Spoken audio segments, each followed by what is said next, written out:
Welcome back to the Bellevue Bruins Sports Network as we get ready for game number 2 of our Saturday doubleheader between the home team Bellevue University Bruins and the visiting Peru State College Bobcats. Yesterday at Peru, Nebraska, Bellevue swept both games of the doubleheader. In today's earlier action today, it was the Bobcats winning by a score of 6-2. In this all-time series between these two schools, the Bruins lead at 85-25. Over the last 10 meetings, the Bruins have a 7-3 advantage over the Bobcats. As we get ready for game number 2, let's take a look at the starting lineups. Mick Krupski and Nick Grimm back with you to do the broadcast for the visiting Peru State Bobcats. Under their head coach, Blake Bieber. Leading it off and playing center field, Antonio Benitez. Batting second and playing left field, Jackson Lynch. Batting third, the catcher, Gustavo Rivera. The cleanup hitter is the second baseman, Blake Denson. Batting fifth and playing first base is Josh Schaller.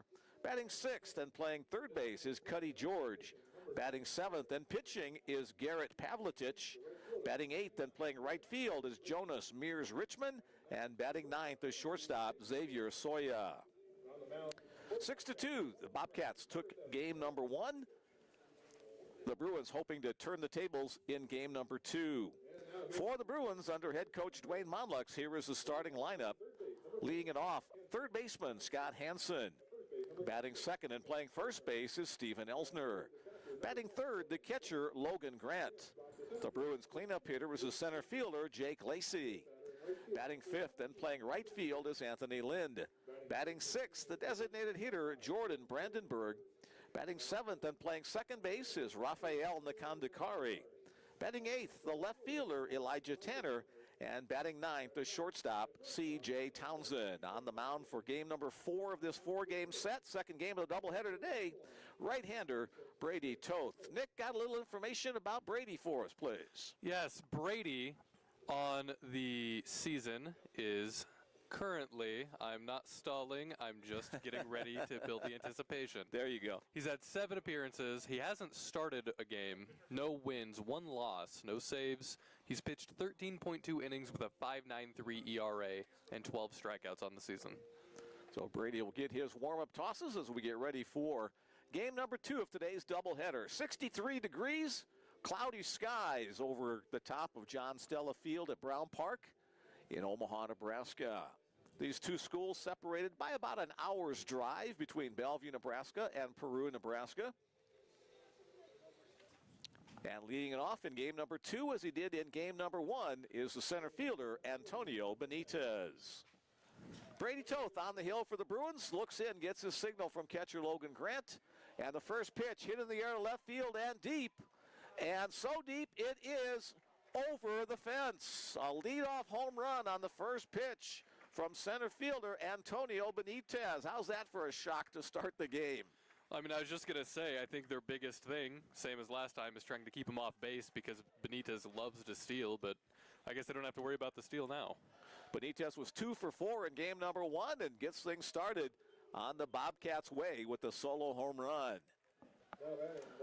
Bobcats had 3 home runs in the first game. The Bruins had a couple. So the ball is jumping this afternoon at John Stella Field in Brown Park. The wind blowing out toward left field, kind of a crosswind from the right field corner to left field. And that one got over the fence. Here's left fielder Jackson Lynch. Swings and misses at his first offering from Brady Toth. The Bruins are now 12-11 on the season. Chopper up the first base side. Steven Elsner will glove it and step on the base. 3 unassisted on the play in your scorebook. 1 run in, 1 out. And the next batter will be the catcher, Gustavo Rivera. Now batting the catcher, number 20, Gustavo Rivera. Brady Toth, the 6'2 senior out of Boise, Idaho, looking for his first win of the season. Pitch on the hands of Rivera and foul out of play. Rivera had a couple of hits, a single and a 2-run home run in game number 1 today. Slider misses away. Rivera's leading Peru State in home runs.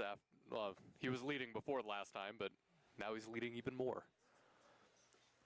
Toth delivers. up and away. Rivero's also pretty good about drawing out the walk. He's tied for walks this season at 12 alongside Benitez. Brady looks in, gets the signal from Logan Grant, swings and misses at the pitch up in the zone. 2 balls, 2 strikes on the 3-hole hitter, Gustavo Rivera. If you weren't with us for game number 1 today, today is Striking Out Cancer on Peyton's Day. And that pitch catches the inside corner for the called strike 3. First strikeout of the afternoon for Brady Toth. Nice location on the inner half of the plate. Striking Out Cancer on Peyton's Day is in memory of former Bellevue player Peyton Higgins. Peyton passed away on his 25th birthday. A 3-year member of the Bellevue baseball squad lost his battle with cancer, and this is now the 2nd year that we've been commemorating Peyton here after losing him. And again, thanks to all the family, friends, his wife Jordan, all those people who got to share his life with us as part of Bellevue baseball. Fouled against the screen. Nice play by Logan Grant, getting the carom off the netting. 1 ball, 1 strike to count on the second baseman, Blake Denson. If you weren't with us in game number 1, you missed a great pitching performance by Denson. He earned the complete game victory, striking out 7. That was one of Denson's best games of the season pitching-wise as well. Breaking ball in the dirt, blocked up by Grant.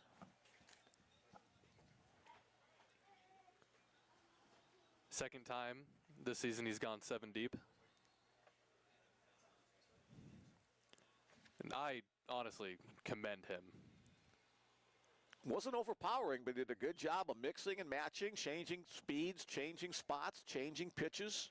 That's what it was, too. It was just, he was confusing, frankly, is what I would call it. Bellevue. You just never knew what he was going to throw at you. 2 balls, 2 strikes on Denson, the hitter. Now full count as that one misses low and away. Umpires for today's second game, the same as the first. They'll just trade spots. David Teeter now behind the plate in game 2. Andrew Kryling doing the umpiring on the bases. Payoff pitch on its way. Strike 3 called. A nice slider catches the outer half of the plate. So a couple of strikeouts looking for Brady Toth to retire the side. But the Bobcats pick up the 1 run on the 1 hit, the solo home run by Antonio Benitez. No errors and nobody left on base. After a half, it's the Bobcats 1 and the Bruins coming to bat. One more reminder to fans that down the left field line is a bucket for donations to Fullerton. That was probably one of the most efficient innings that Bellevue has played so far today, as far as on the mound. Other than the home run, but we're not going to count the home run. There we go. Yeah, Bruins used a couple of pitchers, only two pitchers in the doubleheader yesterday, so the Bruin pitching staff is in pretty good shape should they need relief help in this 9-inning scheduled contest. On the mound for the Bobcats in game number 2 is right-hander Garrett Pavletich. Pavletich was the second baseman in game number 1.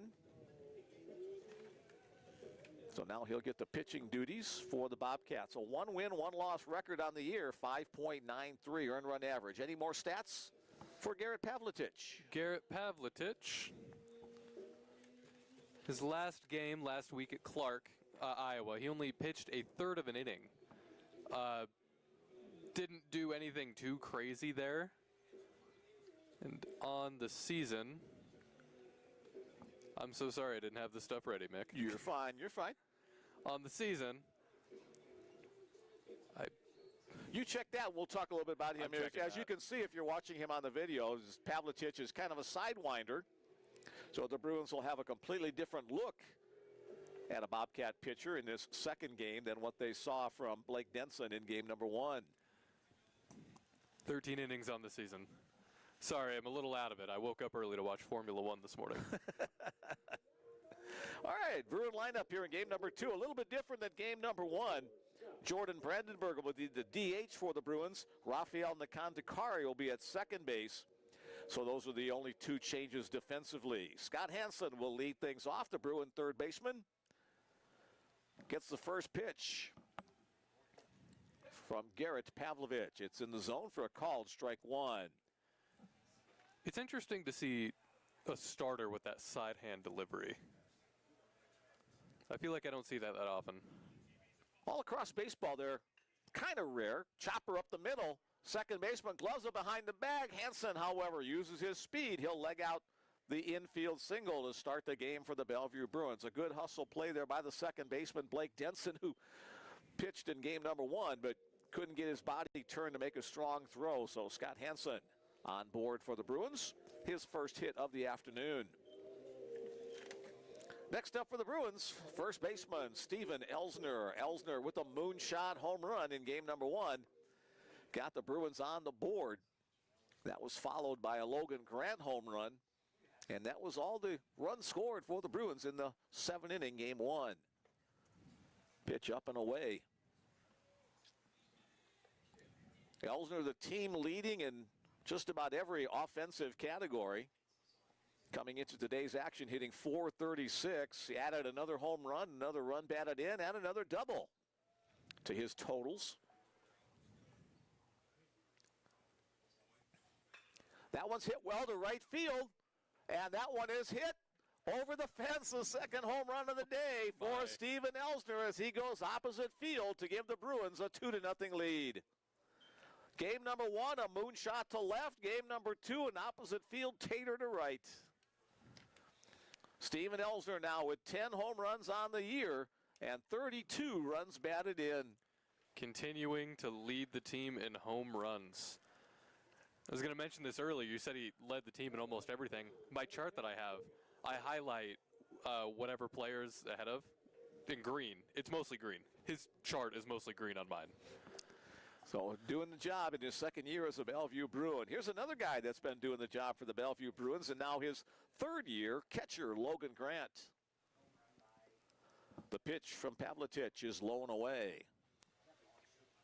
10 home runs for Elsner, 8 home runs for Grant. 32 RBIs for Elsner, 22 RBIs for Grant. Pitch on the outside corner for a called strike.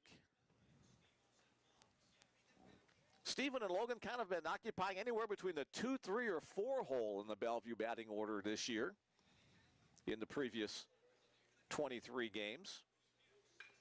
That one's hit in the air opposite field. It won't have the distance. Maybe it will as the wind keeps carrying.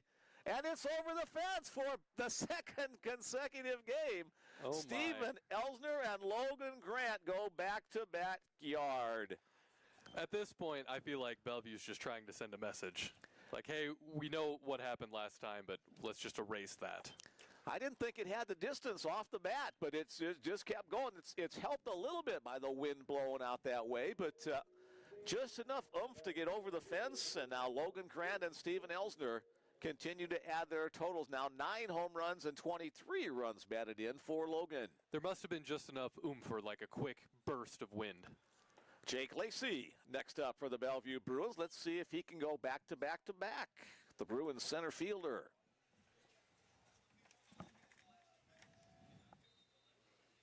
Jake was 0 for 2 officially in game number one. Line hard, but foul up the right field side. Well, maybe the Bruins bats are just like me this morning. Took a little bit to wake up. There you go. Little time to get the feeling going in the batter. So 3 up, 3 on, 3 in for the Bellevue Bruins. And another jolt to left field. If it's fair, it's gone. Oh, my. And it is by quite a distance. Back to back to back. Elsner, Grant, and now Jake Lacey. 3 home runs from the first 4 hitters in the Bruin lineup as Jake Lacey makes his trot around the bases. That's his 3rd home run of the season. And now 14 runs batted in for the senior out of Gillette, Wyoming. He and Steven Elsner get a big bear hug outside the dugout as that'll earn a trip to the mound from the Peru State coaching staff. Bear hug, was that a pun, Mick? Oh, for Bears and there we go. So not the way they expected this game to get going. Not at all. for the Peru State Bobcats. The Bruins are loving every swing of it so far. A single by Hansen, a home run by Elsner, a home run by Grant, a home run by Lacey. The Bruins are up 4-1. We've had 8 batters come to the plate. We've already had 4 home runs, 3 from the Bruins and 1 for the Bobcat. I say the second home run was about sending a message. This third home run just basically put a neon sign on the game. Here's right fielder Anthony Lind. Lind shows bunt, pulls it back. It's a called strike 1.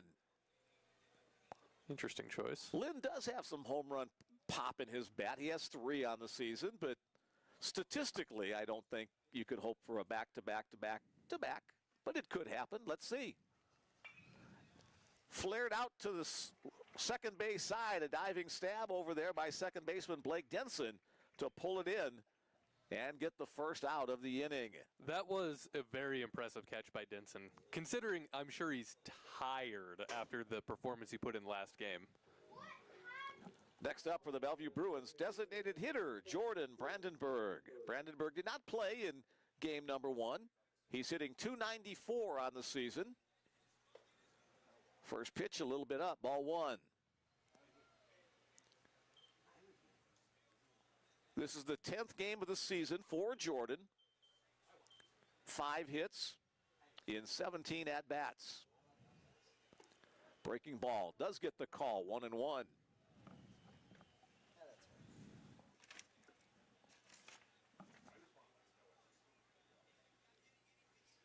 A native of San Carlos, California. Little number off the bat going down the third base line.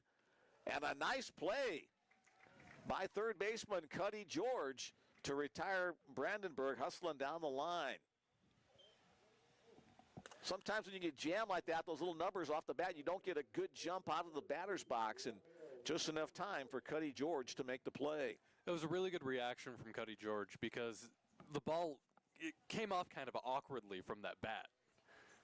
Here's new second baseman Rafael Nakandakari. First pitch swinging. Again, it goes George's way. This time, the throw in the dirt, but picked out nicely over there by the first baseman Josh Schaller to retire Rafael Nakandakari. So after 4 runs from the first 4 batters, the next 3 are retired on line drives and ground balls. For the Bellevue Bruins in the bottom of the first inning, 4 runs on 4 hits, including 3 home runs. No errors and nobody left on base. 1 inning in the book, 4-1 our score. The Bellevue Bruins on top over the Peru State Bobcats. And once again, as we did in game number 1, we invite you to join our broadcast by sending in a text message. We've heard from Alaska, we've heard from Montana, we've heard from Oregon, a couple other places as well. 402-515-7654 is our number. Missouri, we also heard from Missouri as well. Let's reset the table and give you a hum baby from the Townsends again. Glad you guys are with us. I've been everywhere, man. You get a geography lesson as well as a baseball game when you listen to the Bellevue Bruins Sports Network, huh? Well, we're about education too, Mick. That's right. Let's go Seegers. Let's go Bruins. The final part of that message all the way from Oregon, Eugene, Oregon. Now, last game we talked about kinesiology. I'm still not sure I'm pronouncing that right. Kinesiology. Add one more syllable in there. I learned what that was today. Haven't learned how to pronounce it yet, though. Top of the second inning, first baseman Josh Schaller will lead things off for Peru State. First pitch swinging, fouled down the right field line. My childhood home was just a little further beyond where Schaller just hit that, up on 15th and W Street. I grew up as a Brown Park rug rat. Now I'm just an old rat. 0-2 the count. Foul ball to the right, foul ball to the left. Let's see what happens on this next pitch from Brady Toth, on for his second inning of work. Upstairs with that pitch. Brady has worked exclusively in relief this year, his first start of the season. Second year as a Bellevue Bruin. That one's hit to center field. It's hit pretty well, and that too will find a landing spot beyond the fence. Josh Schuller with the solo home run. We now have 5 home runs in a little over 1 complete inning of play. Josh Schuller makes it a 4-2 score. It's a game of dueling home runs today, Mick. Now batting the third baseman, number 33, Cuddy George. Don't have the chart for the extra base hits for Peru State, but that's their second inning where they've had a leadoff home run. Here's third baseman Cuddy George. Made a couple of nice defensive plays this afternoon. 1 for 3 in game number 1. That one's flared down the right field line. That's going to go foul.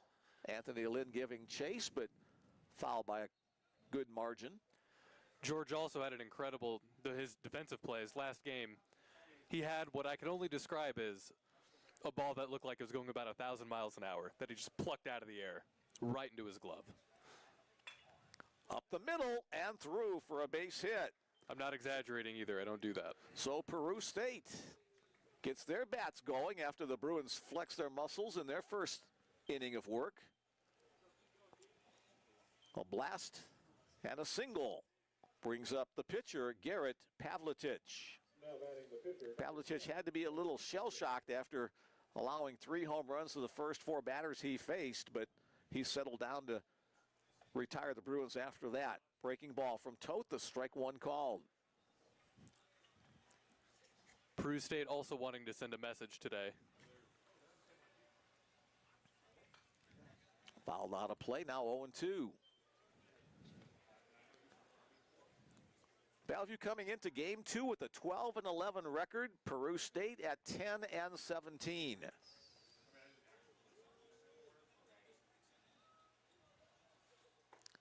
Just off the outside edge. Logan Grant set up over there, and Toth hit the spot, but Logan was set up off the edge. These two schools, formerly members of the same conference back in the day. Upstairs, 2-2, the old Midland Collegiate Athletic Conference. The conference disbanded about 7 years or so ago. Peru State finding a new home in the Heart of America Conference. And the Bellevue Bruins in the North Star Athletic Association, which that conference will disband at the end of this spring season. 3-2 the count. Grant with a little snap throw down to first to try to catch George sleeping, but George was almost caught sleeping. here's the payoff pitch. That goes over the backstop and out of play. Hey, the little bit of sunshine pokes its way through. George was slowly making his way back to first, and he almost just got put out there.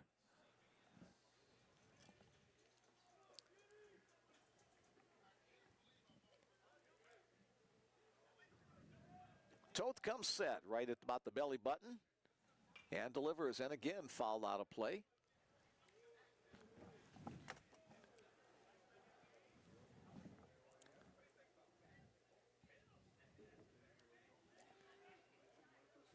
Looks like the crowd's slowly filling back up here. We've got a nice crowd on hand that said Peru's only about about an hour's drive away. Breaking ball for the called strike 3, the third strikeout for Brady Toth. All of them looking about an hour's drive south of the Bellevue, Omaha area. So a lot of Peru State fans on hand today, a lot of Bellevue fans, including the members of the softball team. Bellevue softball defeated College of St. Mary today, 4-2 in action at Roy Smith Field, only about a mile and a half away from Brown Park. Just counting in my little corner that I can see, I've already counted 6 blue sweatshirts. 2, 3, 4, 5, 6, 7. I didn't even have to use my fingers. 8. Maybe I should have. Toth back to work against right fielder Jonas Mears Richmond. Throw over to first base, sends Cuddy George back.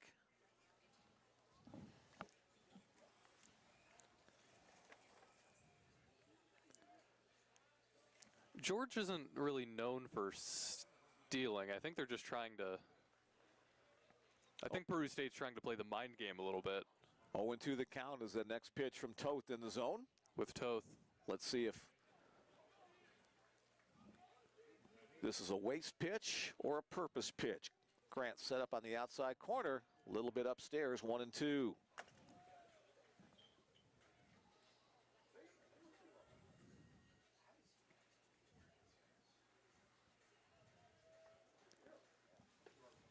Strike three. Another strikeout. 2 strikeouts in the first inning. Now 2 strikeouts here in the second for Brady Toth.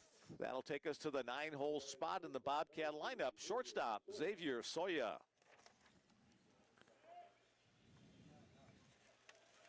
Soya, one of the kinesiology majors. Did I get it that time? One more syllable, kinesiology. My I don't know how many it is. gosh, I'll probably get it by the end of this game, I promise. From Bayamon, Puerto Rico, one of the many Puerto Rican players featured on this team. Off the outside edge. 1 ball, 1 strike to count on Xavier Soya. 0 for 3 in game 1 at the plate, but again making some nice defensive plays from his shortstop position. Chopper into the hole. Scott Hansen makes the play, goes to second base. A nice straddle by Nakandakari there to glove it, and on the fielder's choice, the side is retired. 1 run on the solo home run by Josh Schaller. Two hits and no errors. 1 man left on base. For the Bobcats in the second, they score a run and 2. After an inning and a half, it's the Bellevue Bruins 4 and the Peru State Bobcats 2. Where is any of your stuff outside? So your glove and your ball is still in here? Again, that text message number, if you would like to play along with us this afternoon, 402-515-7654.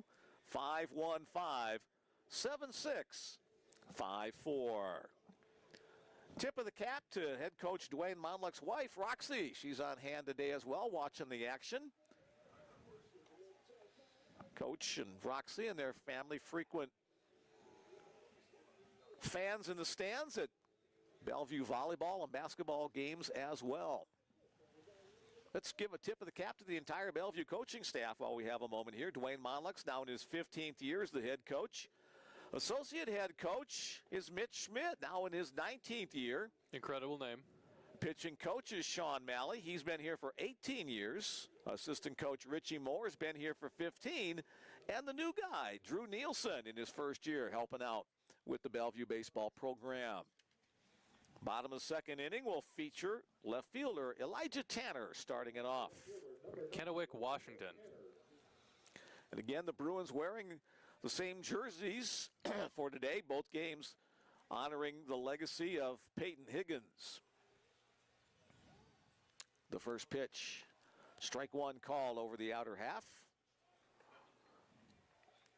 Again, that sidearm delivery from Garrett Pavletich is on a right-handed batter. The ball's going to tail back into you. Good example on that last pitch. There's a breaking ball. Now 0-2.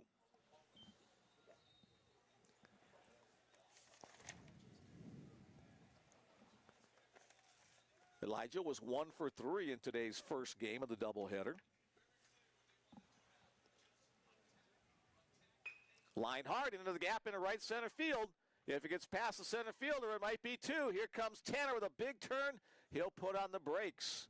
As quickly getting to the ball, Antonio Benitez robs Elijah of extra bases. But it's a leadoff man on. And the next batter will be the shortstop, C.J. Townsend. I really liked that contact that Elijah just had, and he placed it just perfectly. I don't blame him for turning around again. There's no way, obviously, he could have known that the ball was going to drop. Pitch down to the zone. He went down and got it and drove it into center field. Here's C.J. Will he bunt? Will he swing away? Throw to first base to try to see if C.J. would give anything away. He didn't.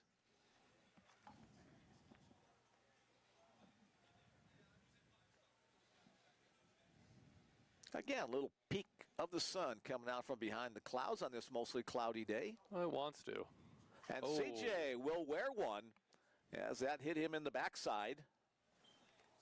Hey, kinesiology here in the gluteus maximus. That's become our new favorite word of the day. And the Bruins now with runners at first and second and nobody out. And back to the top of the order, third baseman Scott Hansen. The good news is there's enough players between both teams that are studying that if anything goes wrong, just reach out to a friend.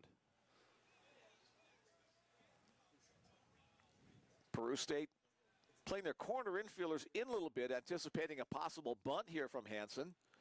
Doesn't show it. The pitch, a curveball, misses away.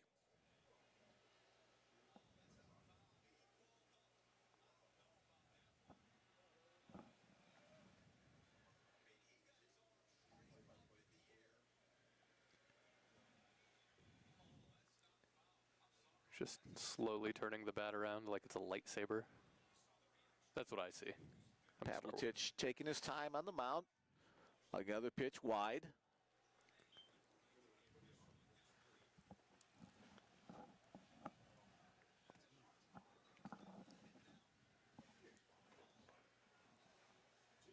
Peru State hoping that Pavlich will give them some innings in this scheduled 9-inning contest. They used several pitchers yesterday in the doubleheader against Bellevue. 2-0 pitch, clips the outside black, now 2-1.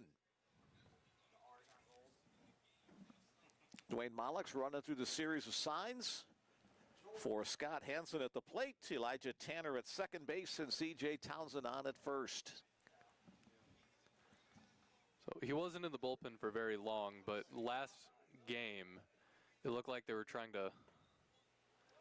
Pitch misses inside, now 3-1 the count. It looked like they were kind of thinking about putting Carson Jones out there on the mound. Watched him play catch a little bit, but ultimately they stuck with Denson. So he should be available for this second game if needed. Hansen 5 for 8 yesterday in the doubleheader. Singled his first time up in this one. That one misses way wide, so the walk will load the bases for the Bruins. And bring to the plate power threat Steven Elsner. Nowhere to put him, so they got a pitch to Steven. He's launched home runs in his last 2 at-bats. In the 6th inning of game number 1 and in the 1st inning of this game number 2. So a personal back-to-back, trying for a personal back-to-back-to-back. Might as well. Why not? Just do it. First person on the Bruins squad this year to reach double digits in home runs. On the outside corner, strike one called. And I left my last year's stat sheet at home today. Otherwise, I could tell you what he had last year, too. So I could probably find that for you.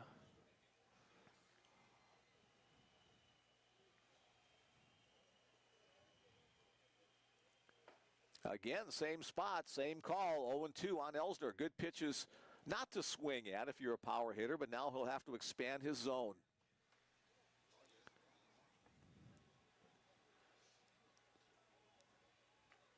Last year's line was 312, 387, 535. 2 doubles, 3 triples, 5 homers. Swing and a miss. Pavlich wins that battle as that breaking ball fooled Elsner. He goes down swinging for the first out of the inning. Bases remain loaded for catcher Logan Grant. He too with back-to-back home runs over these 2 games.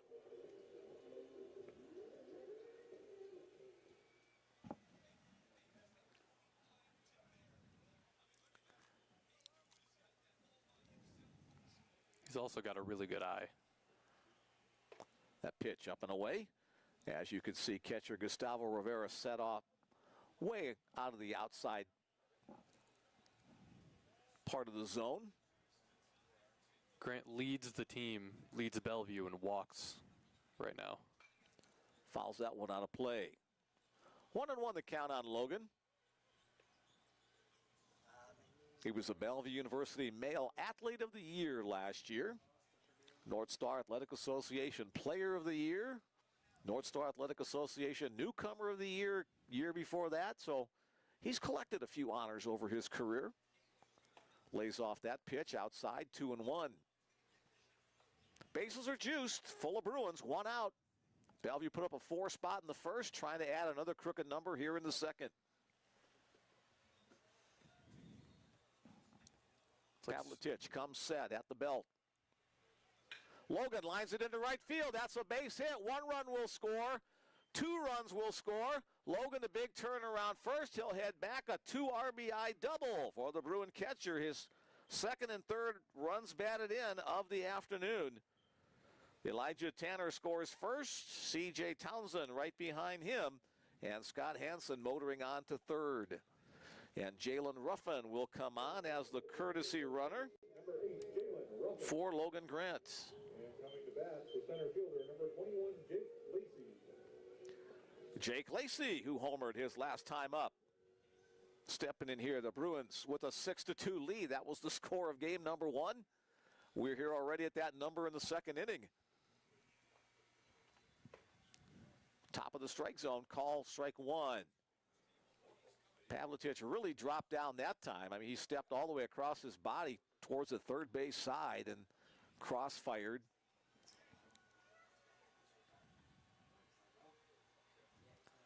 Looks like we have a little bit of stirrings in the bullpen for Peru State.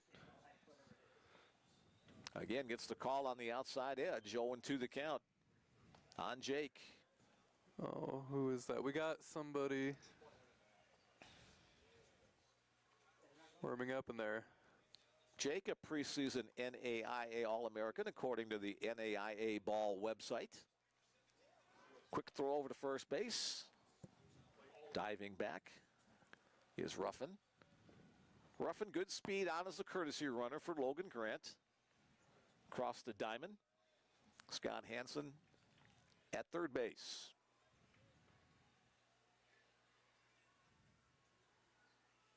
Long hold by Pavlitic. Pitch sweeps way outside into the left-handed batter's box. A nice stab there by Rivera, the catcher, to haul that one in.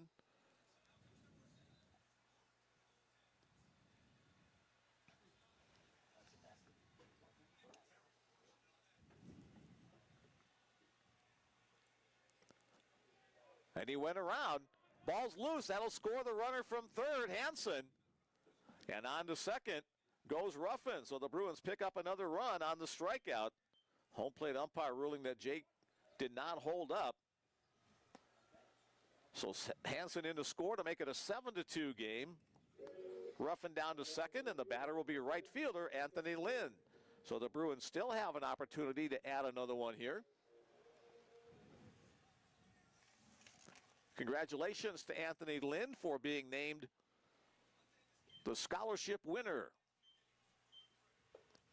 The Peyton Higgins Memorial Scholarship. Again, if you would like to donate to the Peyton Higgins Memorial Scholarship Fund, you can find links on the Bellevue University Athletic website. Swing and a miss and a breaking ball.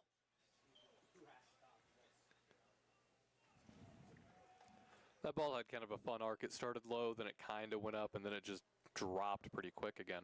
That's that curveball movement from the sidearm delivery. Pavlitic works the runner back and delivers. That one's going to be finding a gap in right center field. Anthony Lynn rounding first. He's going to try for 2 as the run scores. Jalen Ruffin picks up the bat on his way to home plate. And now 8-2 our score on the RBI double by Anthony Lind.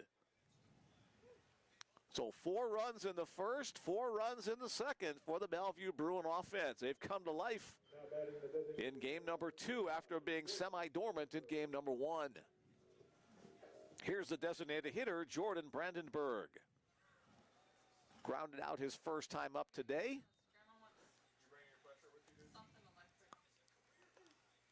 The first pitch is wide. Jordan's bat, he could use that playing for the Savannah Bananas. Love me a little banana ball. That bright yellow bat, don't remember seeing too many of them that colored. Well, you can't miss it. He knows which one is his at least. Here's the 1-0 pitch. Now 2-0 as that misses low.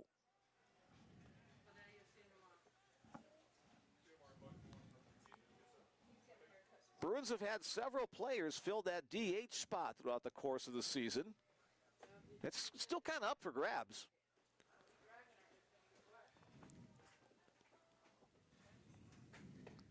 Now 3-0. Most of the Bruins keep hitting the way they have been. I think it'll be up for grabs all season and just make it a carousel. There we go. That's a good word. Also the second base position. We've seen several guys there throughout the course of the season. 3-0 pitch. Let's see if Brandenburg is taking all the way. He is. The pitch in the zone, now 3-1.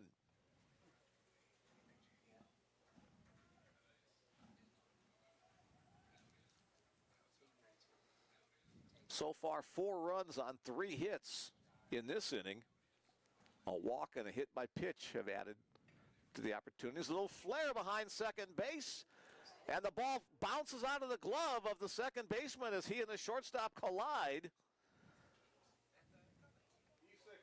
E6 is the official score ruling from Bill Mullins. On a play that could have been made by either one of the two, but when they collided, it was made by neither. Anthony Lynn advancing to third on the play, so the Bruins have runners at the corners with 2 away. And the batter is the second baseman, Rafael Nakandakari. I've noticed that a lot with this Peru State team today. If there's a ball up for grabs, a bunch of them will just try to converge on it like, I don't want to say vultures because it's got a negative connotation, but. First pitch a little bit too tall. Rafael, one of the guys that became eligible at the trimester break for the Bruins. This is just his 5th game of the season.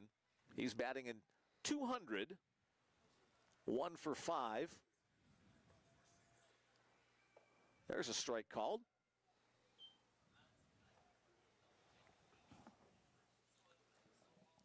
Brandenburg, the runner at first, not known for his speed. Gets a decent lead off of first base. The 1-1 pitch. Nakandakari lines it hard, but foul up the third base side. Anthony Lynn having to skip out of the way of that one. So I don't know what this means or if it even means anything, but Nakandakari, he started out gripping the bat, and then as time went on before the pitch was thrown, you saw him kind of relax the bat a little more. You want to have relaxed hands when you make that swing. If you grip the bat too tightly, it can slow down your swing. And Nakandakari takes one in the keister as well. Second butt bruise by a Bellevue batter. C.J. Townsend got the first. And so now the Bruins will bat around in this inning. But first, a visit from the coaching staff. It looks like Blake Bieber is going to signal to a bullpen, and that's going to be the end of the day. I believe. For starting pitcher, Garrett Pavletich. Yep, and that's who I mentioned earlier, who I saw warming up in game 1. That's Carson Jones. So Carson Jones will become the new pitcher for the for the Peru State Bobcats. No win, losses, or saves this season. He's currently throwing .579. Bobcats, number 44, Carson Jones. 4 2/3 total innings pitched.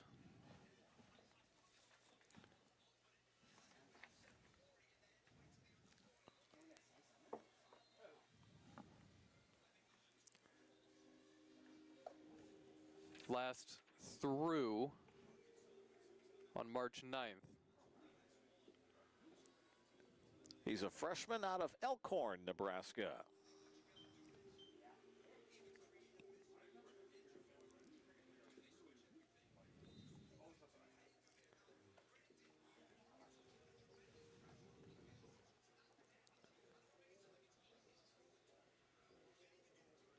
Wearing that number 44 on his jersey. That's a number you usually associate with a power hitter like Henry Aaron or Willie McCovey. What's interesting is he's listed as also a catcher and a pitcher, but he hasn't caught it all yet this season so far. Well, the two-way player from one of the suburbs of the Omaha area will get his 8 warm-up tosses.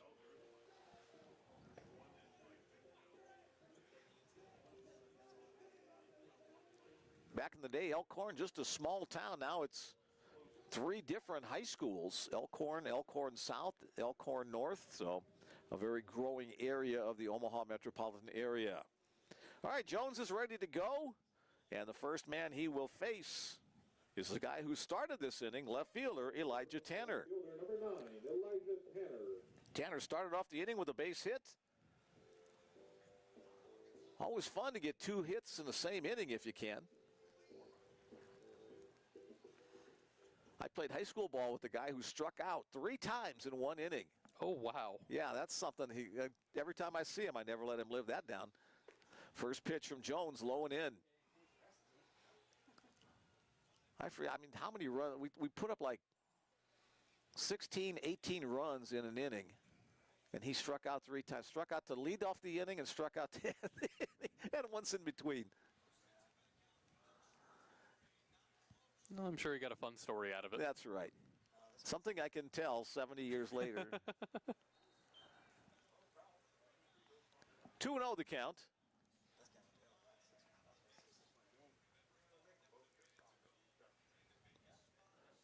Jones working from the first base side of the rubber.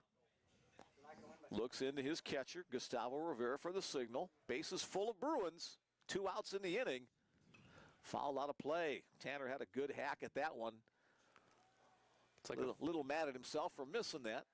It's like a forest in springtime, surrounded by bears. I was watching a National Geographic thing last night on Disney Channel. It's fresh in my brain. There you go. With that, The Americas, narrated by Tom Hanks. That's kind of fun to watch. That's on Sunday nights. Now 3-1. Is that one misses wide and away? Those nature shows always look so good. I don't know how they get that close to bears and other wild animals. I know sometimes a real long telephoto lens. 3-1, the offering. A walk is, as Little League coaches will always say, a walk is as good as a hit here. And it is, as the bases loaded walk will give Elijah Tanner an RBI. And the Bruins add 1 more to their total, now 9-2. Anthony Lynn comes in to score. Jordan Brandenburg moves to third. Rafael Nakandakari to second, and Elijah trots down to first. Here's C.J. Townsend trying to keep the inning alive. I know logically, of course, they have a long lens, but I like to imagine it's just a guy with a little camcorder, and the Bears are just cool with him. Who can run real fast. C.J. was hit by a pitch his first time up in this game. Takes a strike 1 call on the outer edge. C.J. 0 for 2. Only got up twice in game number 1. The Bruins offense didn't provide a whole lot of opportunities.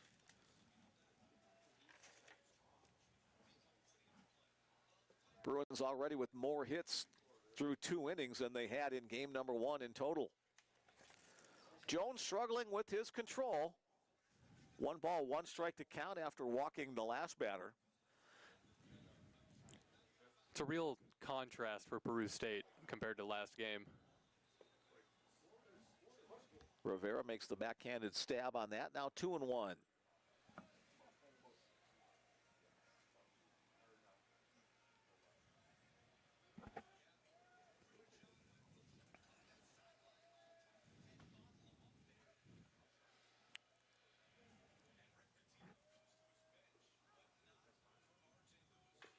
Chopper foul at the third base side. 2 balls, 2 strikes, 2 outs. We're in the second inning. CJ coming from a pretty decent line of baseball players. His dad played at Western Oregon. His uncle played at Oregon. Brother played at Oregon State and here.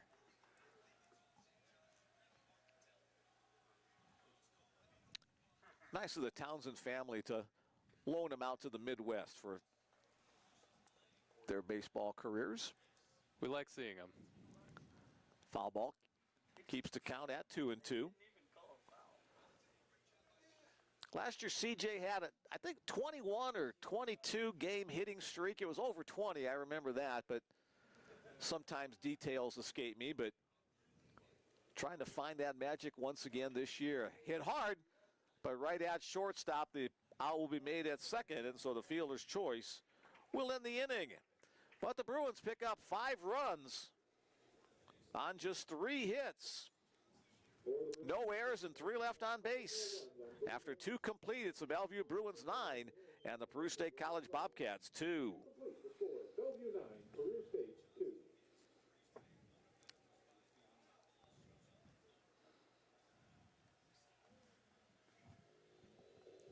So Brady Toth back to the mound for the Bruins. Bellevue got great pitching performances yesterday from Parker McMahon in the Game 1 opener. He went the distance, striking out 9, walking none. Kenji Miller followed in game number 2 with a 10 strikeout, 1 walk victory. Complete games by both of those guys. In game number 1 today, Gavin Wuschke got the start, threw well through the first 4 innings, ran into trouble in the 5th. And the Bruins offense only able to muster a couple of runs. And now Brady Toth, the starter in game number 4. So the Bruin bullpen, if needed, is in good shape. Braden Anderson was used for 2 innings in today's opener, along with the first 5 from Gavin Wuschke. Again, a nice crowd on hand on this relatively nice spring day. It's officially spring. It is officially spring. We welcomed it in with a slush storm in Omaha. Wednesday, a slush blizzard. We had about 4 inches of snow where I live and 60-mile-an-hour winds. That shut down pretty much most of the city on Wednesday, and now here today we're back to playing baseball.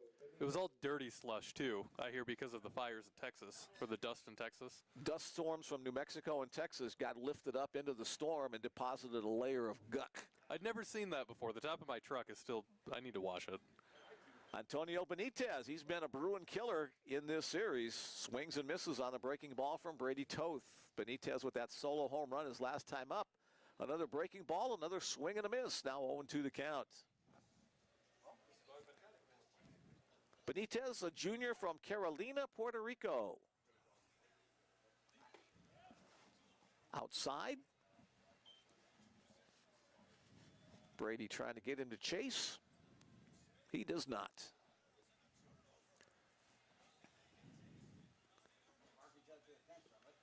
2-2.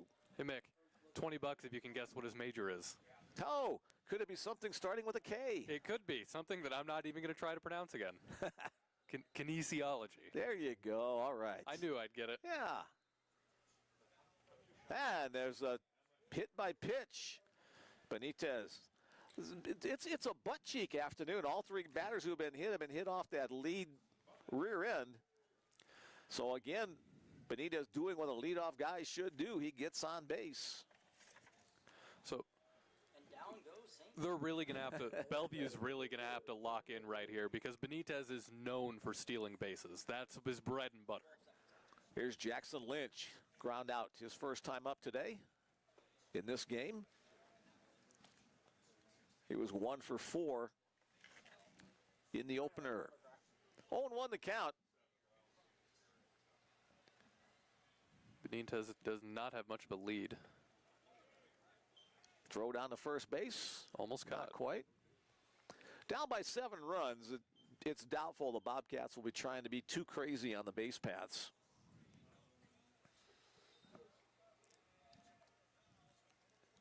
Grant setting up on the outer half of the plate. That's where the pitch goes. Swing and a miss to strikeout for the first out of the inning. That's the 1, 2, 3, 4, 5th strikeout of the game for Brady Toth. He got 2 in the first, 2 in the second. That's his first in the third.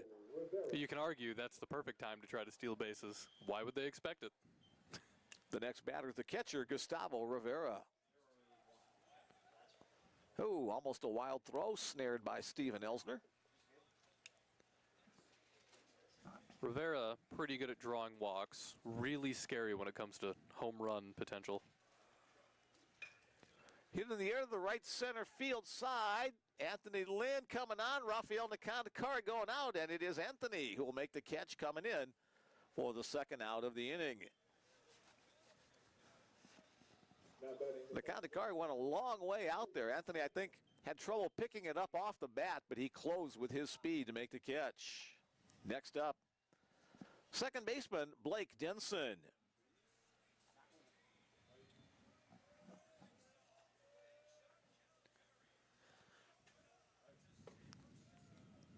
Just a little bit up, ball 1.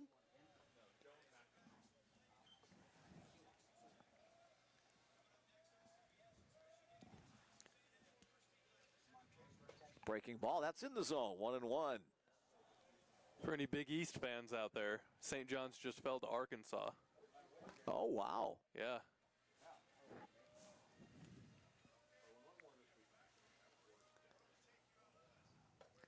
Breaking ball misses away. 2 balls, 1 strike to count on Denson.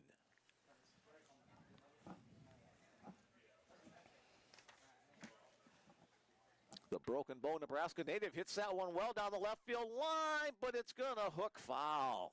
Oh, that was really well hit. If that wouldn't have hooked foul, that would have been far out. Denson was about 2/3 of the way down to first base when he saw the foul call by the home plate umpire. Just kind of hung his head, knowing that he just missed that one. That's dejecting for sure. The Broken Bow native. Broken Bow, the gateway to the Nebraska Sand Hills. Been through there a couple of times on vacations up around Valentine and on central Nebraska. Just off the outside edge. Logan Grant held it there on extra pace. Brady Toth stomped his foot a little bit. He wanted the call too. Looked like he was off the plate though, so a full count. 2 outs, the runner at first will be on the move. Bruins paying him no heed right now. The pitch right back up the middle. And the play cannot be made. Rafael Nakandakar tried to get there on the backhand, but even if he would have fielded it cleanly, he wouldn't have had a play at second because Benitez was on the move and probably wouldn't have had a throw to first in time to get Denson. Looks like there's some rumblings yet again in the Peru State bullpen. That'll bring to the plate first baseman Josh Schaller. Solo home run, his last time up.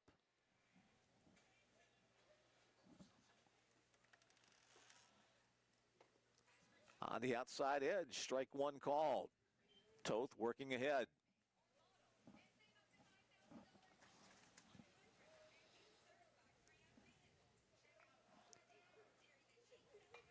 Foul to the net.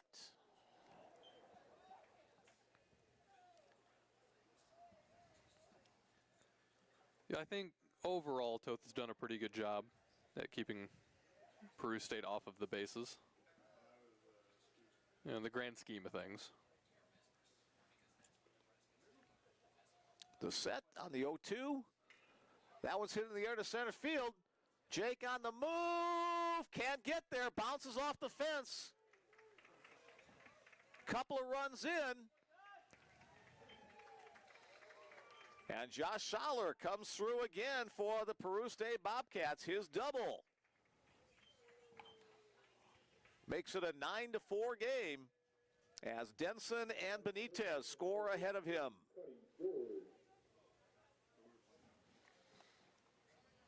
Jake Lacey gave it a chase, but the ball just kept tailing away from him off the left-hander's bat. And now 9-4 our score, and the batter will be the third baseman, Cuddy George. I apologize, I spoke too soon earlier.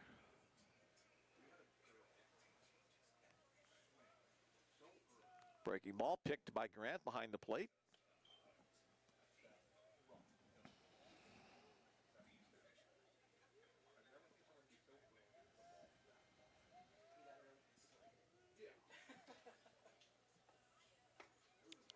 Again wide. 2-0. That'll earn a visit from Logan Grant. Brady started his college career at Columbia Basin College. I'm assuming that's in Oregon. He's a native of Boise, Idaho, so same neck of the woods.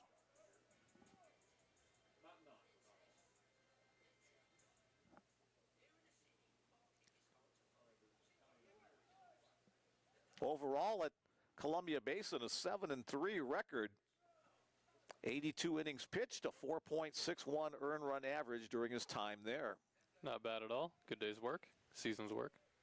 Couple of years up there. Foul up the facing in the front of the first base dugout.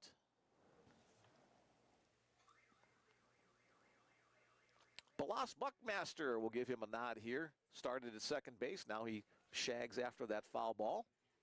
Thanks again to his grandpa for giving us the correct pronunciation of his first name.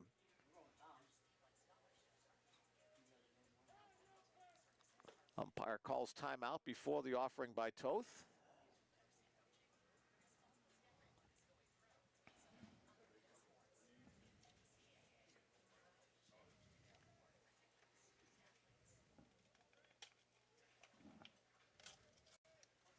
George singled his first time up in this one. Down low. George, an Omaha native. Oh, how Yeah. about that? Wonder where he went to high school. They have it listed there or no? Some schools put their previous schools. Ground ball to third base. Scott Hansen with a nice play ranging to his glove hand side, and then a nice hold of the bag at first by Steven Elsner. 5-3 on the play to prevent any further damage in the inning. 2 runs on 2 hits in the inning for the Bobcats. There were no errors and 1 man left on base. After 2.5, our score now, the Bellevue Bruins 9, the Peru State Bobcats 4. West Side. West Side, thank Buddy you. George is a West Side grad. Thank you, Nick. Yeah, Peru State only about an hour away from the Omaha area, so we've got another pitching change for the Bobcats. I believe it's Blake Irwin. Number 47, I've got Not Blake Irwin. No, 47 is the new pitcher. That is Caden Bach. I apologize. They pulled a switcheroo on me. Yeah, sometimes they get a couple of guys warming up down there. And My view must have been blocked of him. Caden Bach, B-A-C-H, just like the composer. Also an unfortunate name for a pitcher.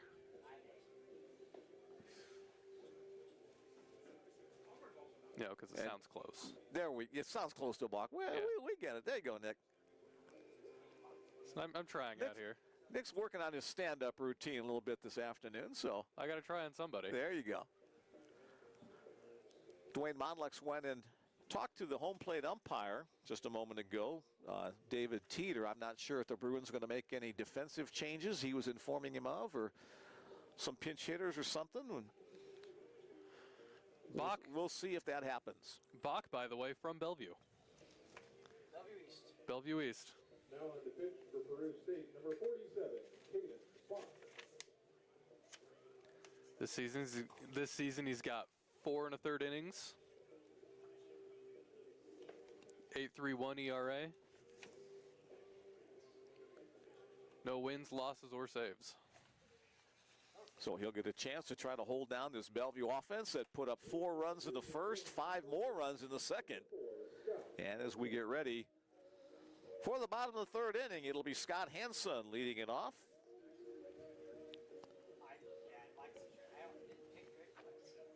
9 runs on 7 hits for the Bruins to this point.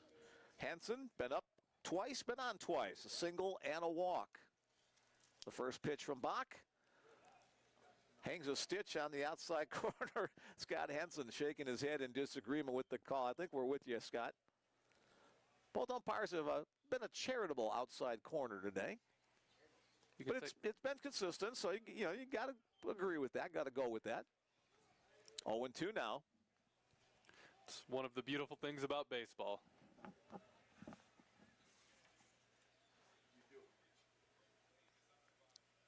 Trying to go even further. 1-2. Hansen, the junior from Portage, Indiana.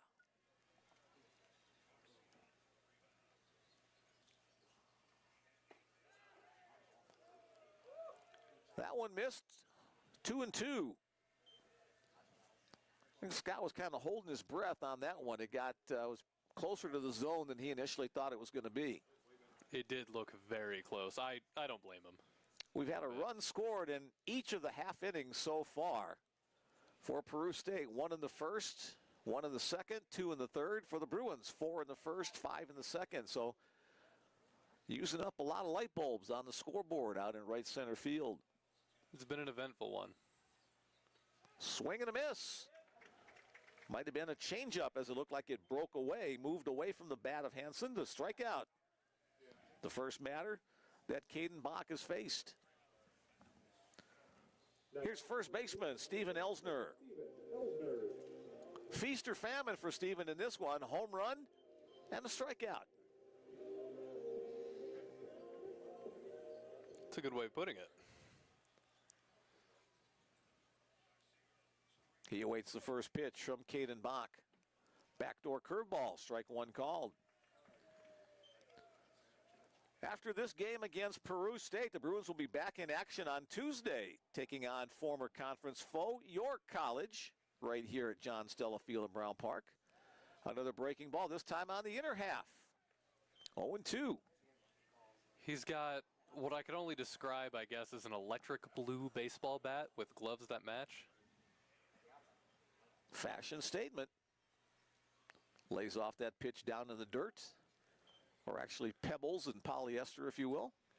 I don't know if electric blue is a real color. It just, it looks like lightning.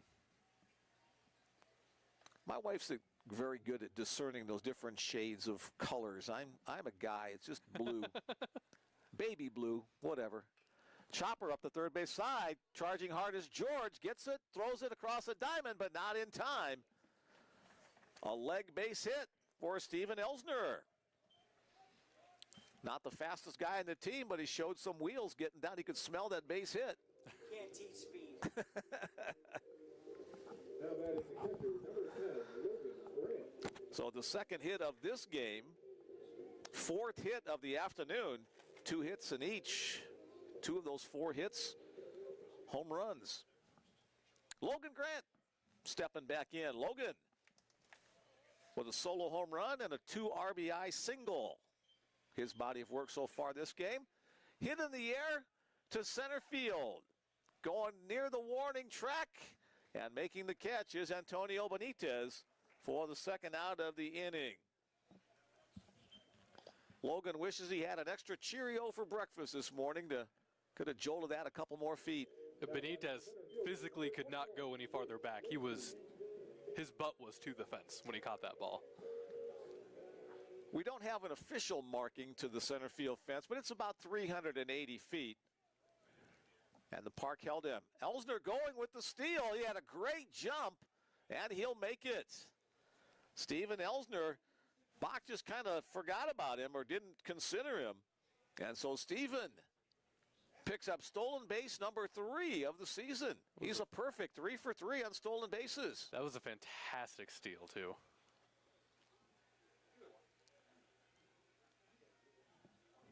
Jake Lacey at the plate, the center fielder. A home run and a strikeout. And popped up on the infield. Shortstop Xavier Soya calling for it, and he'll make the catch to retire the side. Well, the Bruins, no runs for the first time today. No runs, 1 hit, no errors, 1 left on. 3 innings in the book in this scheduled 9-inning contest. The Bellevue Bruins lead it by a score of 9-4.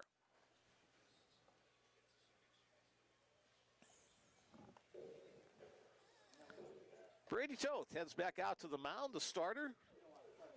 Now in his 4th inning of work.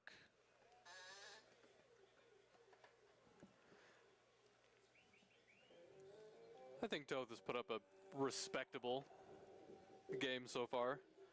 Given up a couple home runs, but overall, I think he's done a pretty solid job. Yeah, the Bruins pitching staff, I think they've got a couple of guys that have solidified starts for themselves. Brady in the mix for a number 4 spot in that. This is his first start of the season.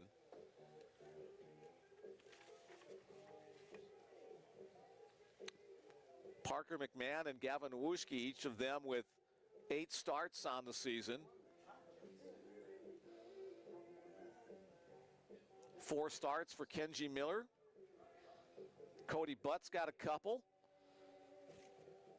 Jace Wessels, Cannon Close. I still love that name for a pitcher.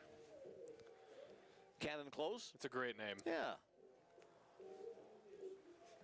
I'll say it 1,000 times. Best sport for names. Now Baseball. batting designated hitter, number 7, Garrett Pavlitic. Starting off the top of the 4th inning, starting pitcher, now continuing the game in the DH spot, is Garrett Pavlitic.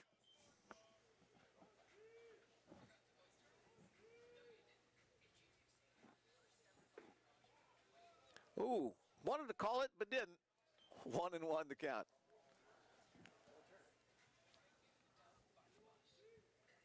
Wind picking up a little bit as leaves blowing across front of home plate. Lined into the gap, C.J. Townsend with a great pick. Will his throw get there in time? It's off the mark anyway. So Garrett Pavletich will earn himself an infield single to start off this inning. All day today, Peru State's done a great job of getting their leadoff guy on base. Now 6 hits on the game, a couple of them the infield variety. And the right fielder, number 99, Jonas Mears-Richmond. Hopefully CJ's okay. He really twisted hard on that throw to first base. A couple of his teammates were talking to him earlier, but it looks like he's going to be okay. Outside for the first pitch to Jonas Mears-Richmond, the right fielder.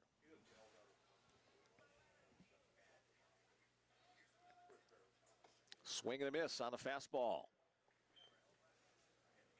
He's got flames on his. Are those flames? It's a flame color. I think it's just kind of a geometric design rather than flames, but yeah, it is, you know, whatever you call it when one color blends into another. Great. Hit in the air to the left field side. Elijah Tanner is there, a couple of steps inside the foul line, and he'll make the catch for the first out of the inning. Gradient, I think that's the word. We'll go with gradient. Now batting the shortstop. 1 on, 1 out. Soya. Next batter is the shortstop, Xavier Soya. Hit into a fielder's choice. His first time up in this one. Ombre. Ombre. That's another one that kind of describes one color changing into another.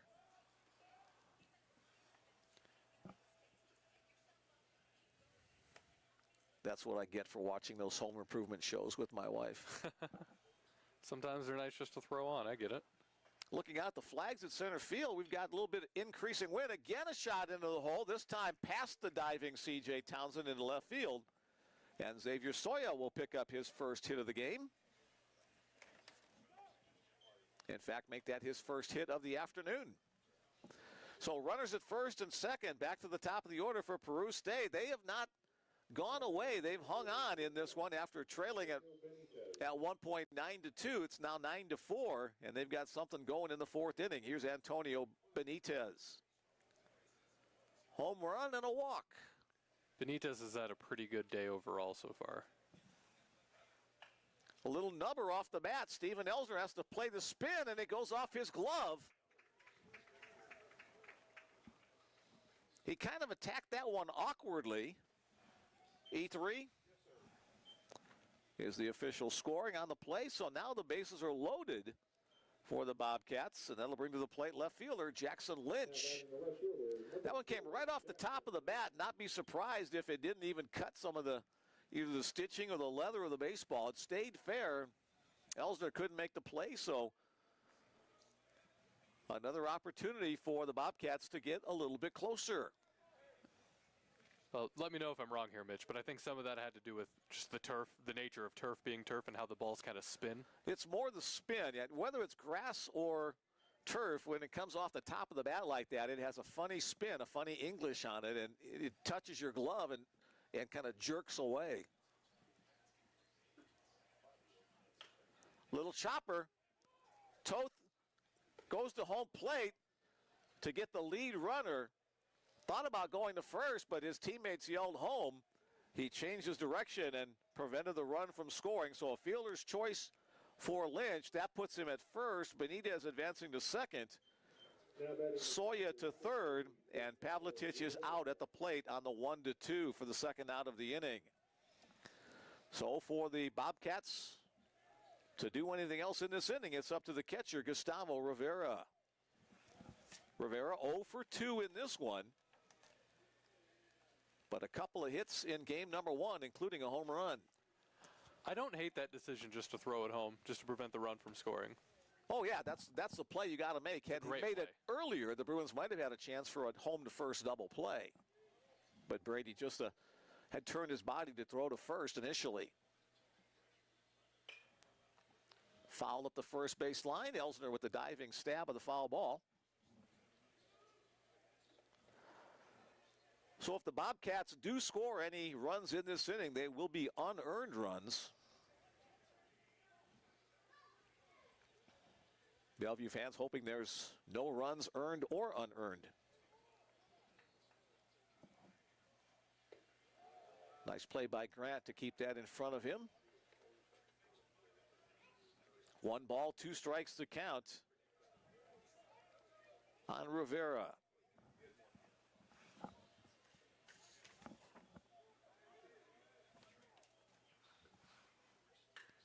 Hit in the air to center field. And that is going to be a grand slam home run for Gustavo Herrera. The inning stays alive because of the air.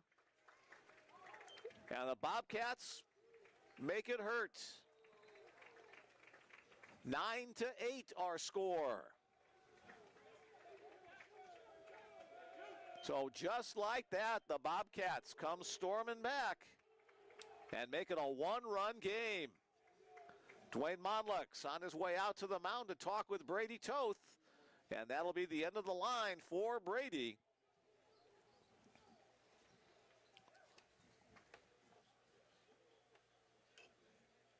Eight runs, 4 of them earned, but the Bruins will make the call to the bullpen.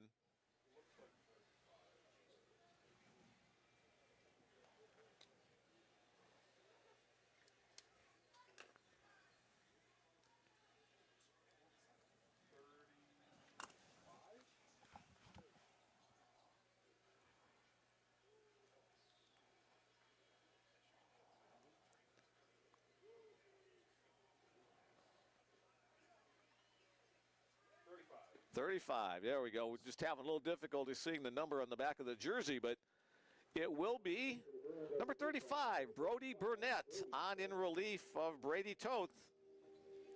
So Brody replaces Brady. That's not confusing or anything. Brody Burnett comes on in relief for the Bruins. Junior from Kansas City, Missouri. I believe he's also only pitched a third of an inning so far this season.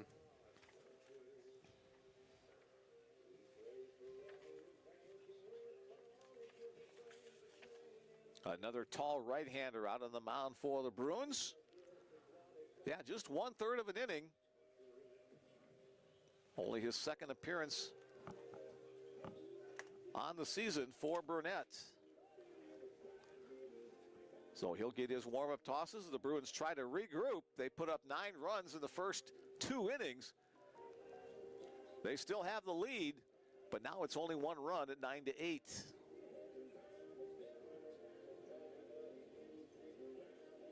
.65, 230. So the big right-hander gets his warm-up tosses. Started his college career at Heston College. Had a 5-8 overall record there in 2 innings of 2 years of play. Appeared in 38 contests there. Mostly working out of the bullpen.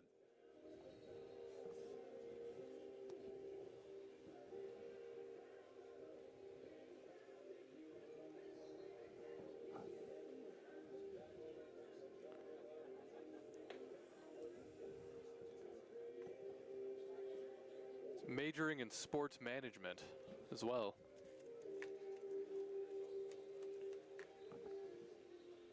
The first man that Burnett will face is second baseman Blake Denson. Denson 1 for 2.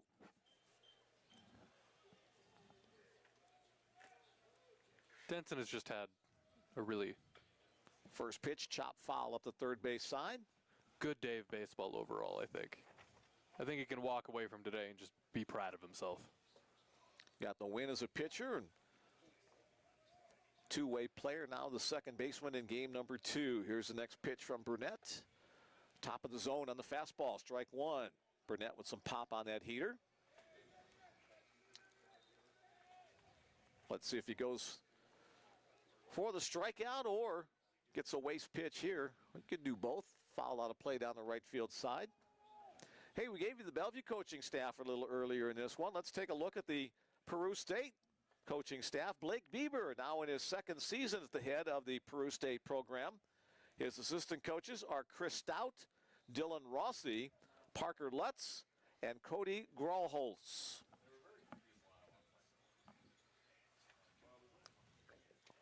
Burnett tried to overthrow that one and spiked it in front of the plate. Now 1 ball and 2 strikes. Peru State, as we mentioned earlier in game number 1, part of the Heartland of America Athletic Conference. There's 13 schools in that conference. Now 2-2. When the MCAC disbanded, I think the Bruins tried to get into the Hart Conference for a while, but wound up in the North Star.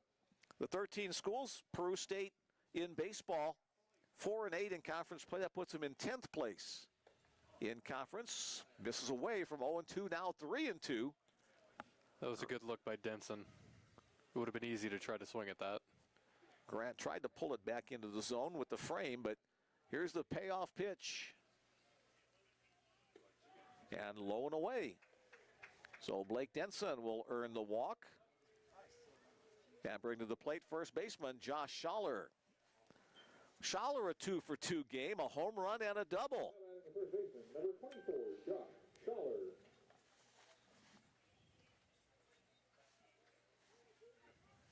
Solo home run in the second, a double in the third, now up to bat with 2 outs and 1 on in the fourth. There's a strike on the outside corner. It's a bad day to be a baseball, Mick. Why is that? Well, you just keep getting hit over the fence all the time.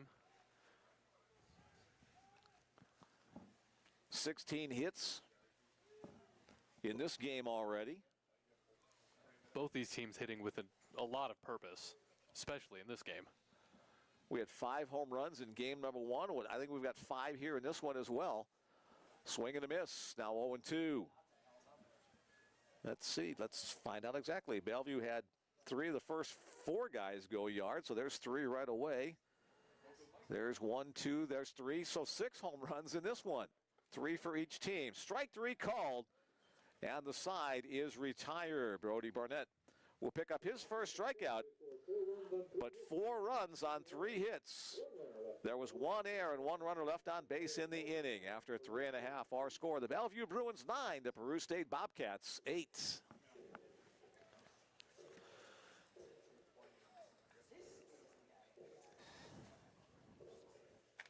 Bruins are no strangers to double-digit scores.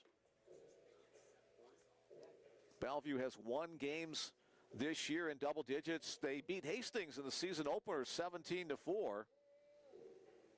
They won again on March 3rd against Warner down in Florida 14-4.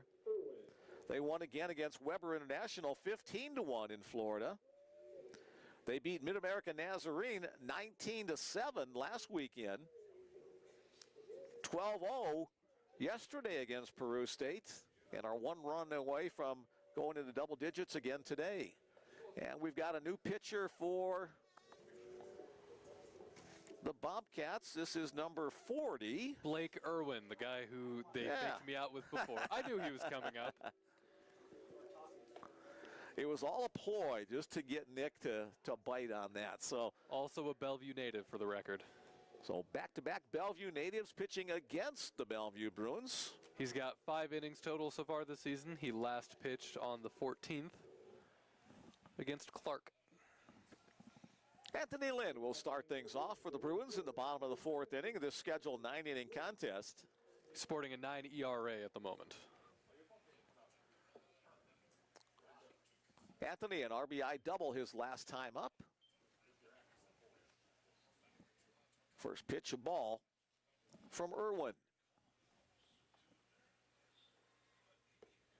Second pitch, a ball from Irwin. It's Irwin with a U, by the way, which is a fun way to spell that. Yeah. Also Bellevue East. Anthony a little bit ahead of that one. Lines it hard up the left field line. Foul.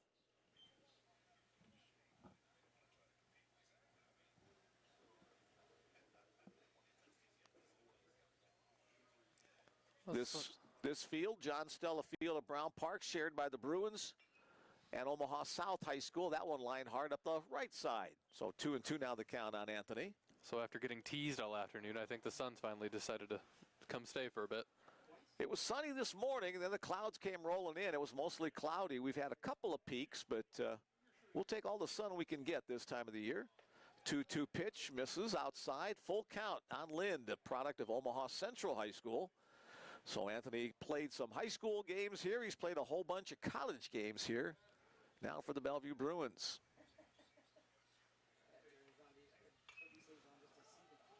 Hit in the air on the left field side. Will it stay fair or go foul? Again, it's a shortstop covering some distance. Xavier Soya makes the catch in foul territory, a couple of feet away from the fence.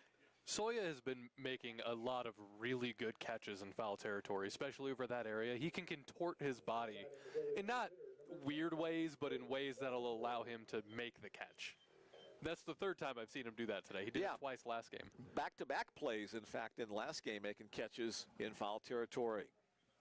Here's DH, Jordan Brandenburg.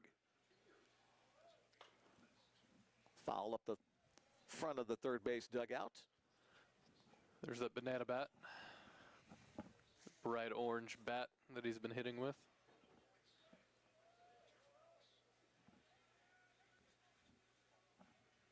Did I say orange? Down low. You meant yellow. I meant yellow.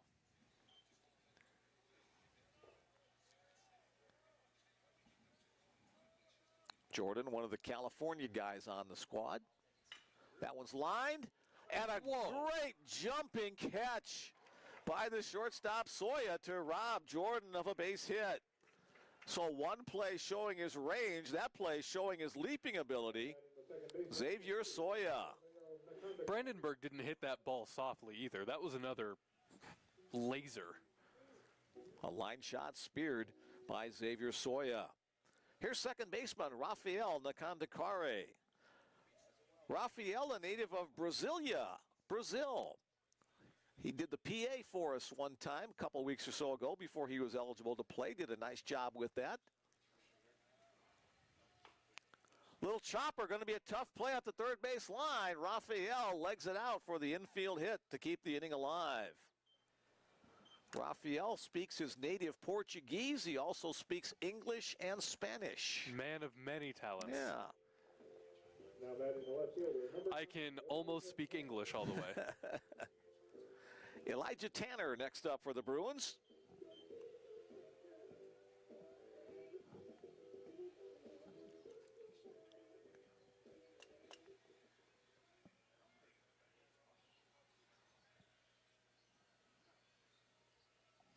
Now 9 runs on 9 hits for the Bruins. Let's see if Nakandakare might be trying to steal a bag. Pitch inside. Tanner gets out of the way of that. 1-0 the count. 4 runs in the first, 5 runs in the second. Nada in the third. We're in the fourth. 1 on, 2 out. Blake Irwin facing Elijah Tanner. A little number out in the shallow center field. That's going to drop for the base hit. Nakandakare will have to hold at second base as the throw comes into third. So that's baseball. You got a couple of guys hit the ball right on the screws that gets speared by a Bobcat player. And then a little jam job by Nakandakare, a little off the end of the bat by Tanner. They count as hits. So the Bruins trying to keep things going here behind the bat of C.J. Townsend. That was beautiful placement, too, and that ball hit by Tanner. Just right in the pocket. There was nobody that close to it. Like, close, but not that close to it. Couldn't ask for a better hit, unless you wanted a home run, but you know. Okay, I'll take that. Here's C.J. Hit by pitch, and a fielder's choice is 2 at-bats in this game. Breaking ball in the zone by Irvin.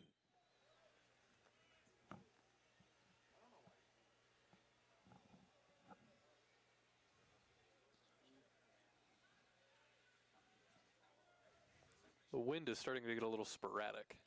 Yeah, it comes and goes. For most of game number 1, it was pretty quiet. There's a pitch on the inside corner for the called strike. We're seeing more of the sun and more of the wind. Supposed to be a very windy day here tomorrow. Not as windy as the 60-mile-an-hour blast with our Wednesday blizzard that came blowing in. Most of the vestiges of that blizzard are now melted away. Hit hard and through the glove of George at third. Hard hit ball. What's the official score there? E5. Right at Cuddy George. Didn't get the glove down fully. It squirted through. So now Nakandakari is at third. Tanner is at second. Townsend is at first. And the batter is Scott Hansen. You know, Mick, I just want you to know that I've been resisting the urge to keep working on my stand-up routine. We called E5. I wanted to say, you sunk my battleship. Boom.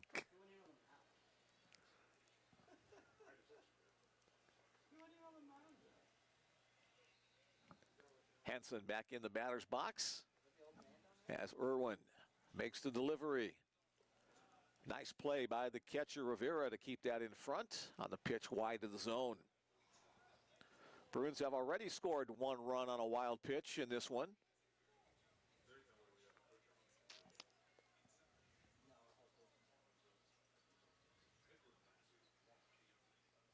Now 2-0 again. Rivera having to throw his body in front of another one in the dirt.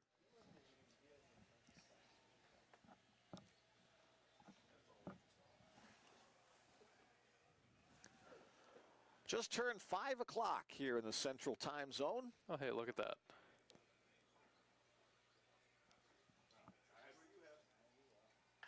Hit hard but foul right past the front of head coach Dwayne Mollix down to the third base coaching box. Looked like the ball, he hit the ball right above the handle of the bat.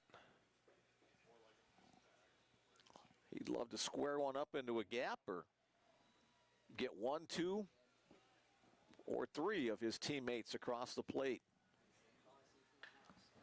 Hit to George. He gloves it this time. He'll go the short route to second base. And on the fielder's choice, the side is retired. So the Bruins, no runs on 2 hits. There was 1 error and 3 big runners left on base. After 4 innings complete, our score, the Bellevue Bruins 9 and the Peru State Bobcats 8. You know, this game started at 3:30, so we're about an hour and a half into this one. 4 innings complete. Back to the mound, Brody Burnett for the Bellevue Bruins. Haven't had a lack of entertainment in this game either, in any of those innings. Stuff happening all over the place here with, of the 8 half innings played so far, there's been runs scored in 6 of the 8. So the very first hit in the game was a home run. Yeah. And then the next 3 were home runs.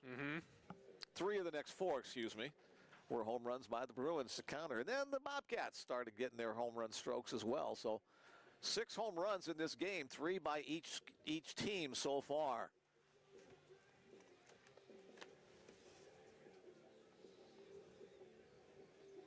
Take a quick look at the North Star Athletic Association schedule for you. Next weekend, the Bruins are scheduled to head up to Valley City, North Dakota to start the North Star season, March 28th and 29th. The Bruins will then host Dickinson State University on April 5th and 6th.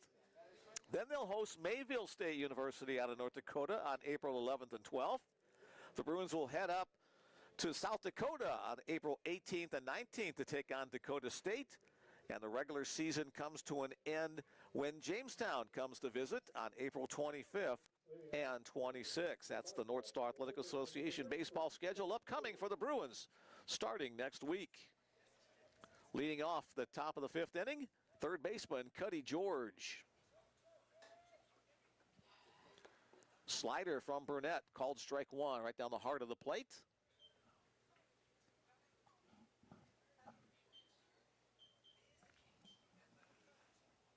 Swing and a miss on the breaking ball.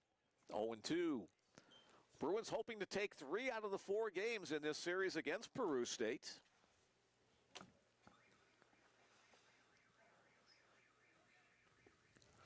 Checks his swing. They'll appeal to first base. They say no swing. 1-2 the count. Cuddy George, who we discovered last at bat, is a West Side graduate. Right here, well, here in Omaha, the area. I had to be careful about that. I grew up in the country, Mick. So when I go to a city and everything's connected, it just feels like the same city One to of the me. same. Omaha really is. Tries to check his swing once again. They say this time he did not check. Logan Grant applies the tag, and the strikeout is the first out of the top of the fifth. So back-to-back strikeouts for Brody Burnett. Next man he will face is the designated hitter, Garrett Pavletich.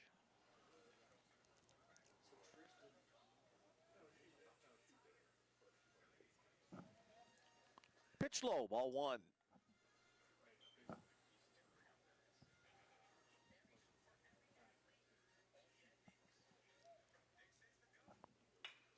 Chopped on the ground. C.J. Townsend charges, gloves it, throws it right on the money.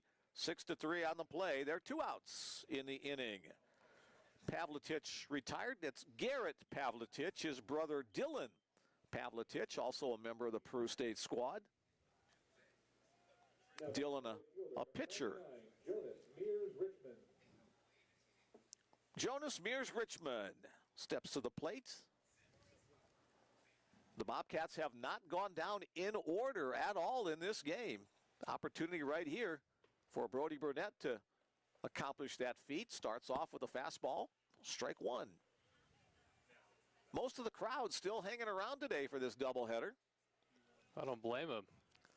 Swing and a miss once again. It's been a really good game. Good set of games.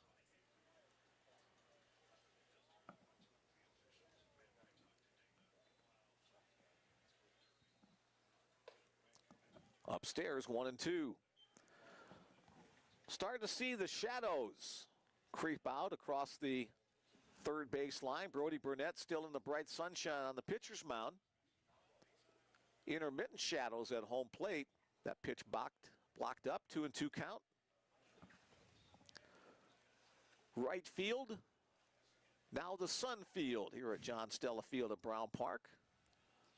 Anthony Lynn shading with the bill of his cap and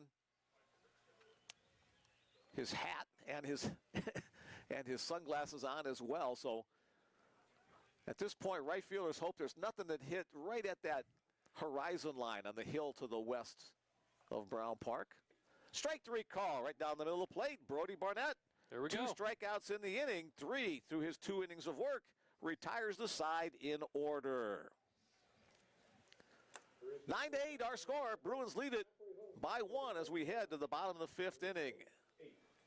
And as Bill says, we're halfway home.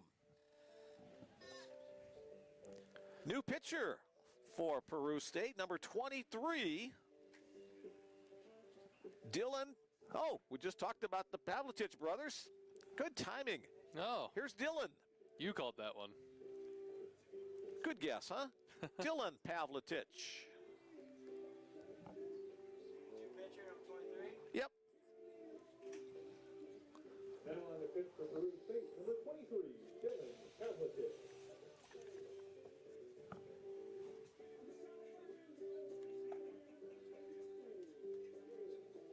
Dylan listed a senior from Bakersfield, California. Don't know if they're well, they're both seniors, so maybe they are twins. I forgot to ask. I asked if they were brothers, and they said yes.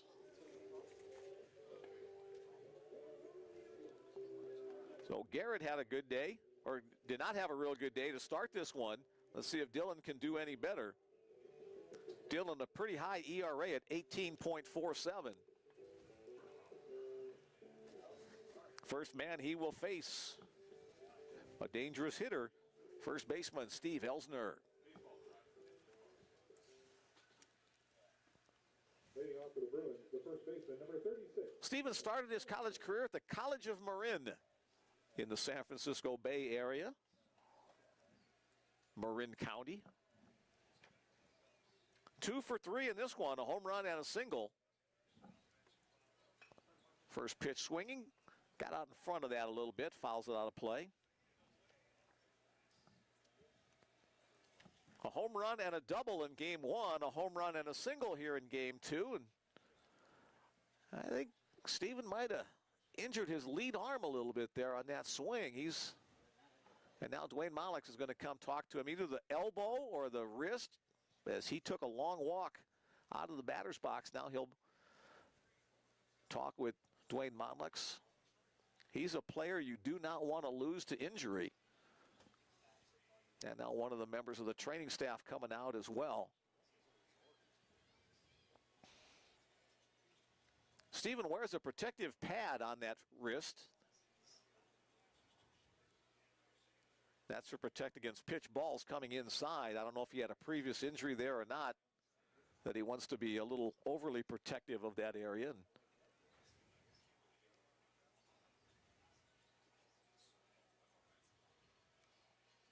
That didn't feel good. Steven kind of jumped when the trainer gave him a little tug on that arm.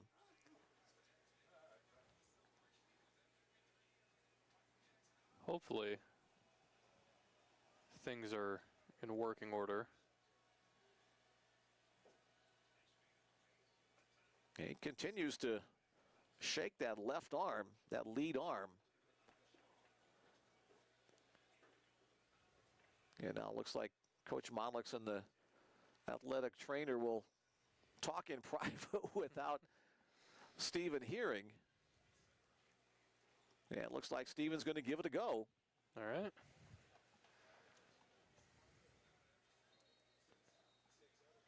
All eyes on Steven Elsner as he awaits the pitch from Dylan Pavletich. Fouled out of play once again. Didn't show any sign of a grimace on that swing, so that's a real good sign for Bruin fans. He's still moving that arm a little bit, trying to shake it out. Shake it out. Sorry.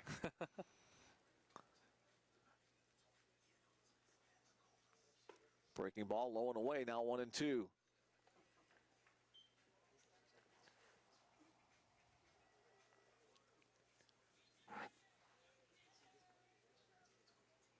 Wind continuing to pick up a little bit more as this game progresses. That one's hit hard to right field. And it can't be caught out there. Jonas Mears Richmond gave it a diving attempt, but it's up against the wall on one hop.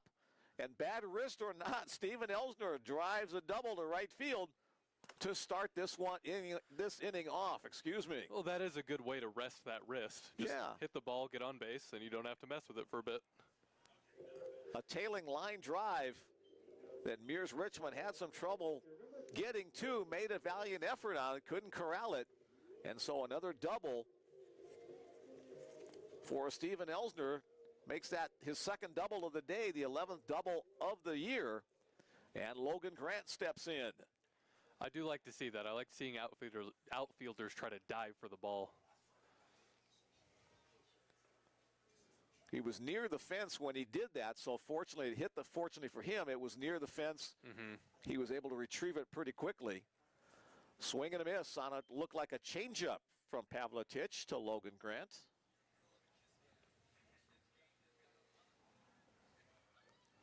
And now a visit from the catcher to the pitcher with the runner at second base. They're probably talking about which series of signs they want to use. So you mentioned, oh, sorry. If you flash one sign, Elsner can relay that to Grant, let him know what's coming. So they'll use multiple signals or touch different parts of the body or use keys, indicators, whatever to prevent that from happening.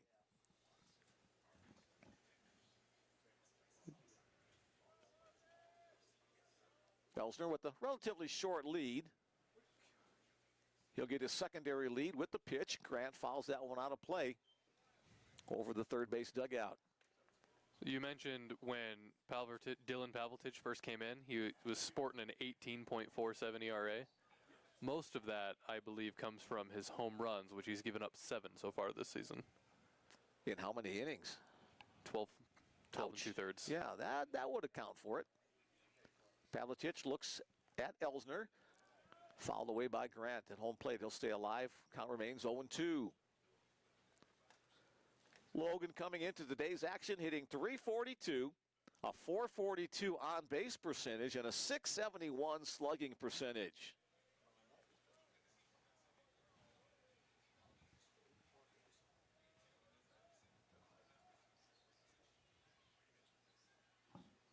Rivera sets up off the outside edge of the plate.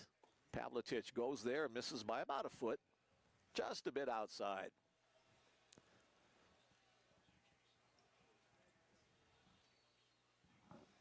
Shadows continuing to progress. Slowly creeping in. From the left field side. Grant stays alive once again, spoiling a pretty good pitch on the outer half.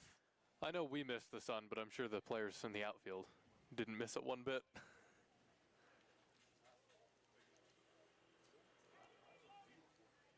Especially out there right. Yeah. Left field is the sun field when you start around noon or 1 o'clock, and then it just kind of travels around to center field, and then right field for later in the day. Again, the 1-2 pitch. Grant chopper. That'll be foul up the first base side. Associate head coach Mitch Schmidt with the play. Geography, spelling, astronomy. We really do have it all, Mitch. We'll give you a liberal education here. Multidisciplinary, that's the word I was trying to find. Sometimes math. I'll let you handle that That's one. okay. Well, 2 and 1, or 1 and 2 the count here, so that's math. Oh, there we go.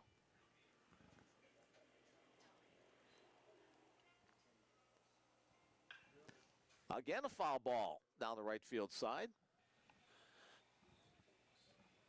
Well, wind is doing that thing again where it slows down for a bit and then now it's bursting, dying down.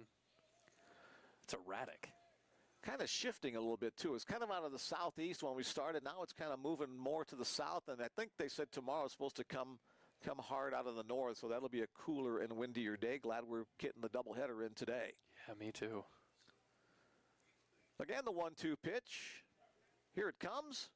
There it goes, and guess what? It's another foul ball into the right field corner. Logan Grant spoiling some good pitches in this battle against Dylan Pavlitic. He loves hitting it over there, huh? He loves hitting it everywhere. Got to know Logan quite well over the last several years. He was the cameraman for me on our volleyball and basketball broadcasts. Pickoff attempt at second base, half-hearted throw. So he gave me some good tips about what to see and where to stay in the Banff National Park area. We're going up to Banff and Jasper and Yoho and Watertown and Glacier this fall. Sounds nice. Chopper on the ground to second base. Handled there and over to first. But a good job. Even though Logan made an out, he did a good job of getting the base runner over. Elsner advancing to third on the play, so now a long fly ball can score Elsner.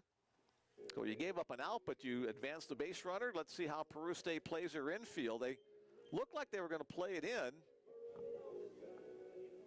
Now batting the center fielder, number 21. Now they're kind of moving back. They're not sure now they're going to come in. And they must have been getting, now they're going to go back again. So a little dance effort here by the infielders. So here's the opportunity for Jake Lacey. It's just like the wind, erratic. Keep them on their toes. Man on third with one away. Lacey's job, try to hit something to the outfield. Jake, a home run, his first at bat in this game. 1 for 3 in total. Chases that pitch, foul tipped into the glove. 1-1. Dwayne Mollix likes to use the sacrifice bunt, suicide squeeze bunt. We've seen that many times during the course of his career. Chopper on the ground is short. That's going to score the run as Steven Elsner trots home.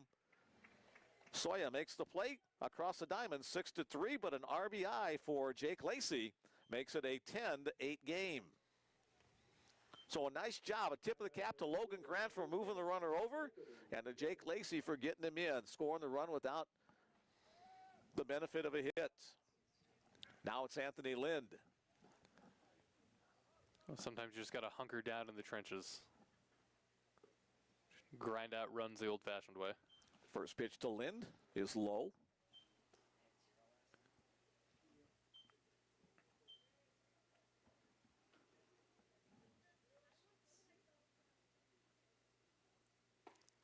Fastball down the heart of the plate. Anthony was taking that one to even the count at 1-1.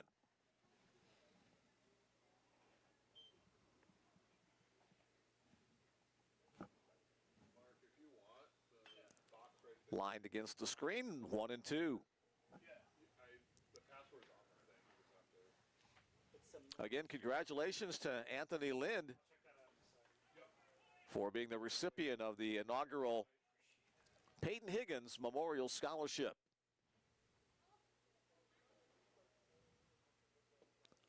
Two and two the count.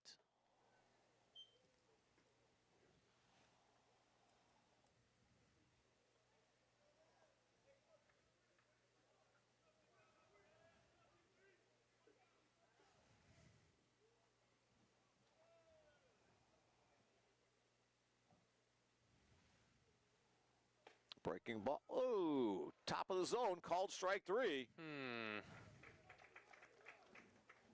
Must have had a little more downward movement than we saw from up here. So the sign is retired, but the Bruins do pick up one run on one hit. There were no errors and nobody left on base.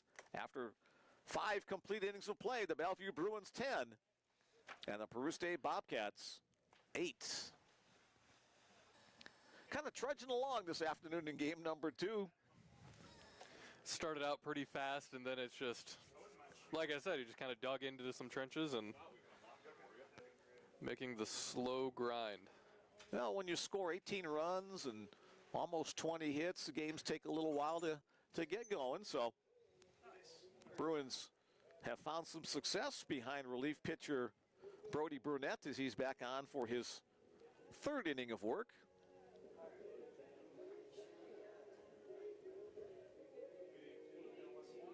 Came on in the 4th inning, got a strikeout to end that inning, set the side down in order in the 5th, hoping to do the same in the 6th.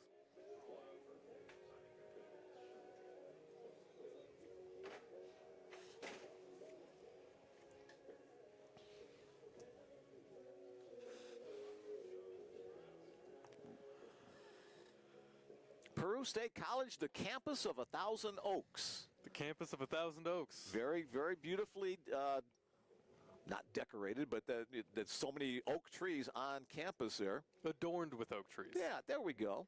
I have words too, Mick. Formerly the Peru State Teachers College. I taught with a couple of guys back in the day who were graduates of Peru State Teacher College. It became part of the Nebraska State College system, 1980s maybe? Peru State College today. First pitch of the top of the 6th inning to Xavier Soya, called strike 1. Soya flashing some leather on defense. Trying to get things started for the Bobcats in the top of the 6th inning. 1-1 the count.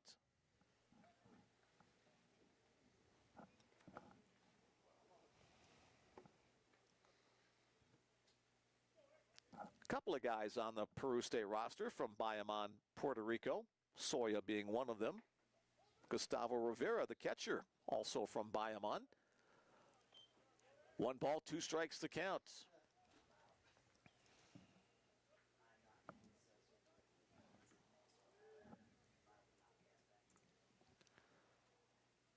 A little low. 2-2. Bellevue used 2 pitchers in game number 1. Burnett, the 2nd pitcher in game number 2. Hit in the air to right field. Anthony Lind fighting the sun, fighting the wind, but has it tracked. And he'll make the catch in the gap for the first out of the inning. Nice play by Anthony to cover territory and go get that one. Top of the order for Peru State, 4th time up for Antonio Benitez. Benitez been on base all 3 of his previous trips in this game. Strike 1 called on a breaking ball from Burnett. Was on base ahead of that grand slam home run by Rivera in the 4th inning. Swing and a miss on that breaking ball. Crisp breaking ball there by Burnett. Kind of a A sweeper slider pitch. That one off the body of Logan Grant.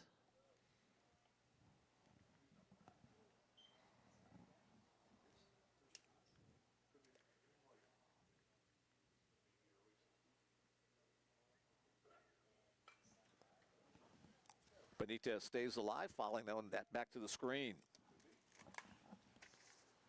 Came back into the net. Almost got stuck with this other ball that I'm just right in front of me, still in the net right there. Oh, yeah, we'll see a bunch of those as the season goes on. At one point, I think it was 2 years ago, there were like a half a dozen balls that got stuck up there because they're hard to get. Once they get on there, this hanging down the screen, it's hard to get them off there. You almost have to get a bat or another baseball and try to knock them back off to the side. Again, Benitez stays alive, fouling off that 2-2 pitch. Staying alive, but I don't think I've seen him go this long without getting a hit so far today. Well, his last hit was a home run, so Bellevue fans don't want that to happen again. I should say getting on base. That's what I should say. But yes. And temporary stoppage while Brody shows us he knows how to tie a shoe. It's impressive. Looks like he's double knotting it too. All right. Oof. I don't like the double knot. It's hard for me to get it off my foot. You have to go in there, then try to. The fine points of shoe tying. Here's the 2-2 offering from Burnett to Benitez. Little chopper over the top. Nakandakari, the second baseman, won't be able to get there in time to make the play. And Antonio Benitez on base once again with another infield single. Benitez has some wheels on him. That's for sure. Rafael gave it a good effort, but just perfectly placed. Sometimes you just can't make the play. Here's Jackson Lynch, the left fielder. 0 for 3 in this one. First pitch slider for a called strike one.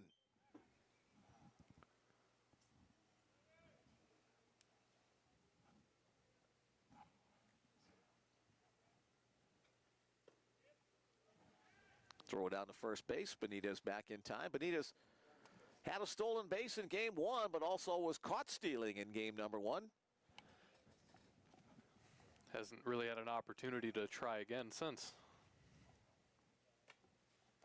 Swing and a miss on the curveball. You okay, Mick? Just about knocked the scorebook halfway across the press box there.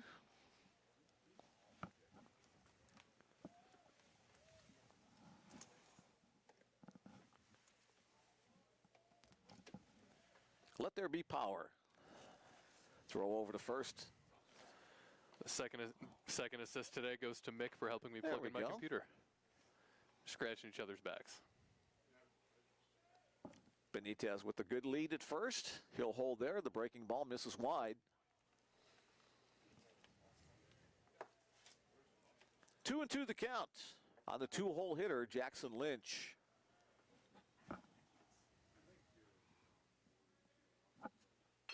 Chopper up the middle and through. Benitez going to try to advance to third. He had a good move around second base. And so now runners at the corners. Two back-to-back hits. Neither of them hit real hard, but they were hitting good spots. It was just out of reach. I'm talking inches. Again, Rafael Nakandakari gave it a good effort, but couldn't quite get there in time. And so now the heart of the order, the three-hole hitter, the catcher, Gustavo Rivera. His last time up, he changed the nature of this game. His grand slam home run made it a 9-8, now 10-8 ball game. Joe Burnett will pitch cautiously to Rivera. Grant setting up on the outer half. That's where the pitch comes, but a little bit too low. Ball one.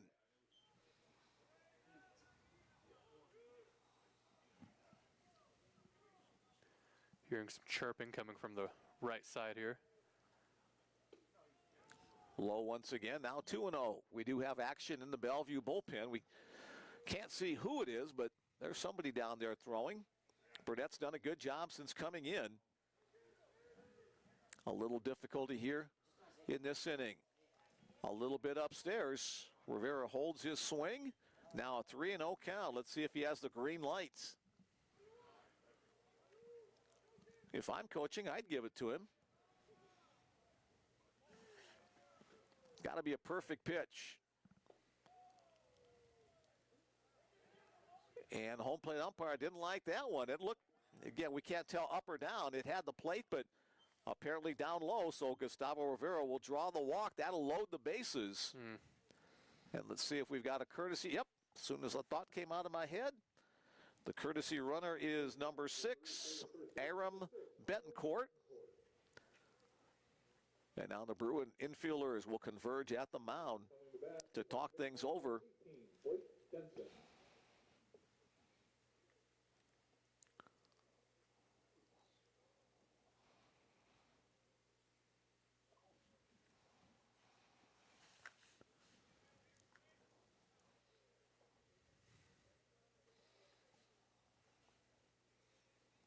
Now the meeting at the mound breaks up.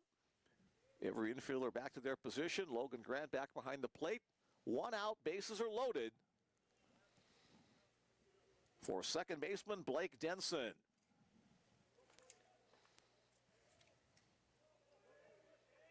Denson 1 for 2.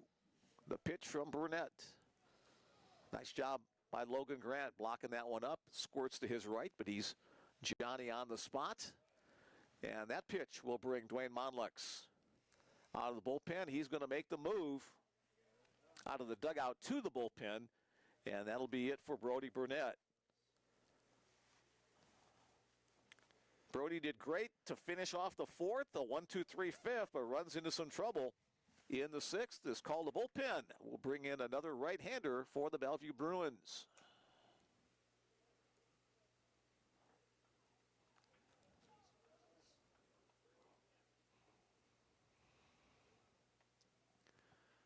You got a better angle than I do. Who does it look like to you? Well, with these number 20. That is Blake Wessels. Now on the pitch for the Bruins. Jace Wessels will be the Wessels. next pitcher for the Bruins. Why did I have that written down? That's not his name.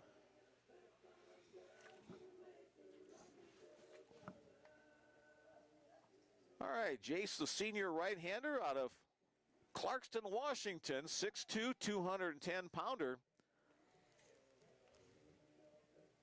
This will be his 7th appearance on the season.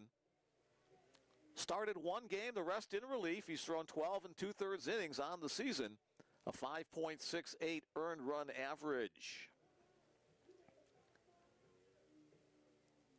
Jace, a good control pitcher, 15 strikeouts to only 3 walks on the season, so that obviously means he's around the strike zone, which the Bruins need here. With the bases loaded, full of Bobcats.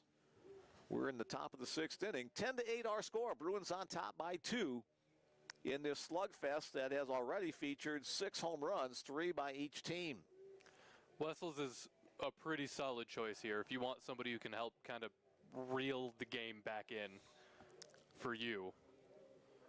Just to stop the bleed, I guess. You don't want a death by 1,000 paper cut situation, which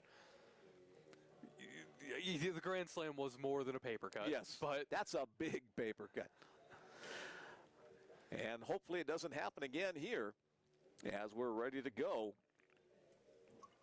Jace Wessels on the mound for the Bruins. The batter is Blake Denson, a 1-0 count that Wessels inherited from Burnett.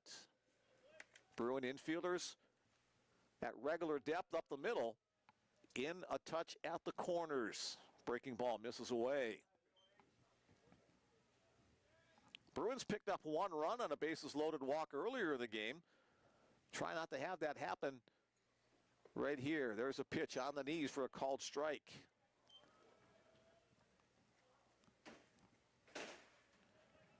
Two and one the count. Home plate umpires got it wrong because there was 1 ball from Burnett before Wessels came in. Chopper, foul up the third base line, now 2-2. Jace Wessels majoring in education, so maybe you can teach these guys how it's done. Ah, there you go. And we're back. A teacher like me, it's 2-2. It's 2-2. It's not 1-2. Want me to open the window a little more? Yeah, well, hopefully it doesn't come into play, but Wessels comes set and delivers. Bounced off the chest protector once again of Logan Grant.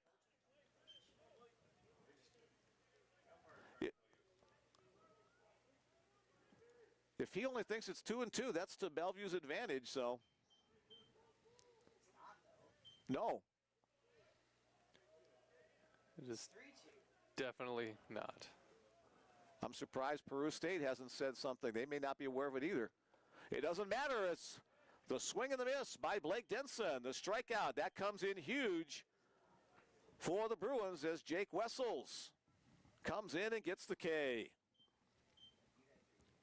The threat not over yet, however. First baseman Josh Schaller steps in. Schaller has a home run in this one already. A home run and a strikeout and a double. Wessels back to work. First pitch fouled back to the screen.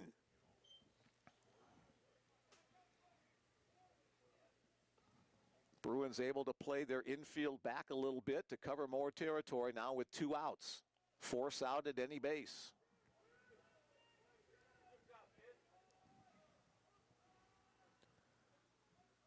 Crowd getting a little more lively.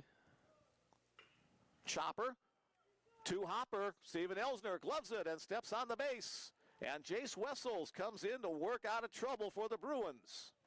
No runs in the inning on a couple of hits. There were no errors and 3 big base runners left on for the Bobcats. After 5 5, our score remains the Bellevue Bruins 10 and the Peru State Bobcats 8. Wessels did a really good job just getting in there, taking care of business, not letting any kind of pressure get to his head. He threw strikes, as we talked about in his stat sheet coming in. 15 strikeouts to only 3 walks.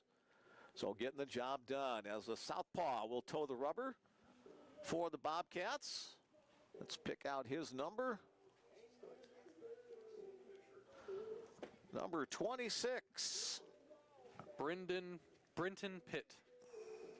I'm running out of room here. From Fremont, Nebraska. Now on the pitch for the Bobcats, number 26, Brenton Pitt. He attended Archbishop Bergen High School. Bergen? Bergen. Yeah, that's in Fremont. Fremont High School is the public school. Fremont Bergen is the Archbishop Bergen is the Catholic school in Fremont. Let's see. What was that? No, go ahead. Do you have the stats ready there? Yeah, Brenton's thrown 3 innings this season, has given up 1 home run, and an ERA of 21. He'll be facing the bottom half of the Bellevue order in the bottom of the 6th inning. Brandenburg, Nakandakari, and Tanner. The first 3 scheduled hitters in the inning.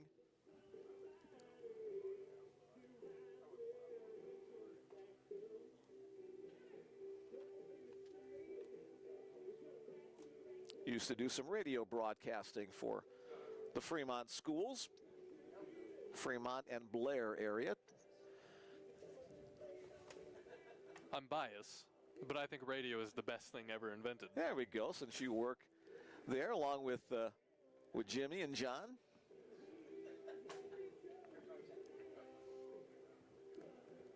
I do like me some radio. It's a good thing I work in it, I guess. There we go. Bellevue played Midland University in midweek game and didn't play very well, but Midland out of Fremont, Nebraska. Rich Ray, my former sports director for the Walnut radio stations up there, was on the call for Midland. He gave me a shout out, so when we play Midland here coming up later this year, we'll return the compliment and give Rich a return. Howdy do. Here we go with the Jordan Brandenburg at bat. First pitch, a fastball, is upstairs from Brenton Pitt, southpaw, out of Fremont, Nebraska.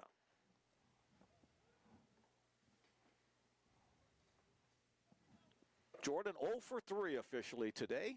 That pitch skips past his toes, 2-0. Ground out, reached on an error, and was robbed of a hit by the shortstop Xavier Soya his last time up.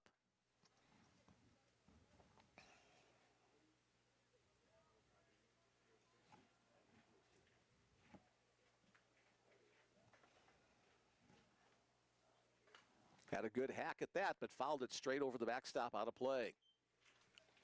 2-1 the count on Brandenburg.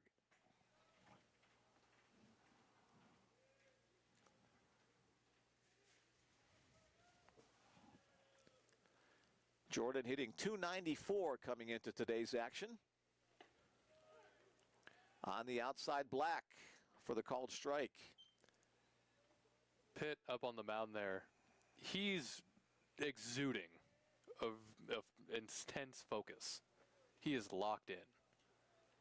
Comes set at the belt, looks in, and delivers. Swing and a miss on the breaking ball. He did a little, I don't know what you would call that motion, fist pump after he got that out. Happy with the outcome of that pitch.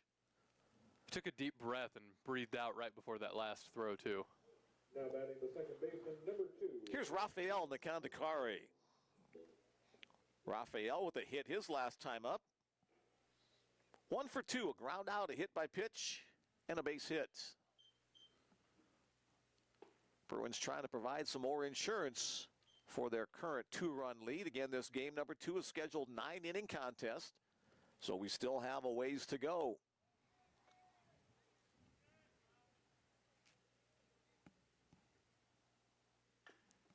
Little chopper off Rafael's front foot. That'll be considered a foul ball. 10 runs on 11 hits, 1 error for the Bruins. 8 runs on 10 hits and 2 errors for the Bobcats to this point.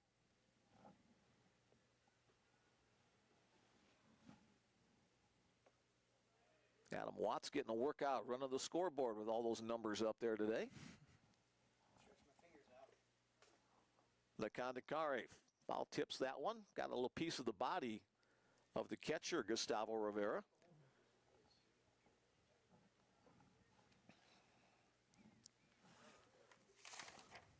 Home plate umpire David Teeter will give Rivera a little extra time to recover from that one. Walks the ball out to the pitcher. Rivera got hit in the part you don't want to get hit at. Oof. Bad sentence structure there, I know. Don't end a sentence in a preposition, but looks like he's okay, and we're back to action. Backdoor breaking ball for the called strike. Strike 3. So 2 strikeouts for Brenton Pitt coming in relief. 1 swinging, 1 looking. And the batter will be left fielder Elijah Tanner.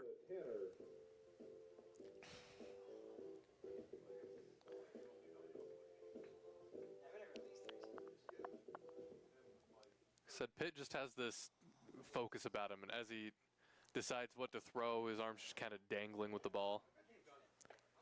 Breaking ball in the zone, strike 1 called. Elijah, a good day at the plate.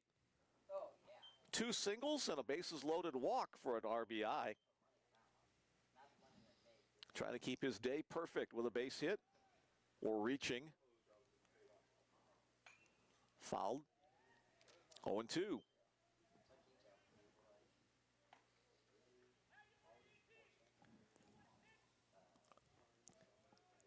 Brenton's season high for strikeouts came only a week ago with 4 versus Central Christian.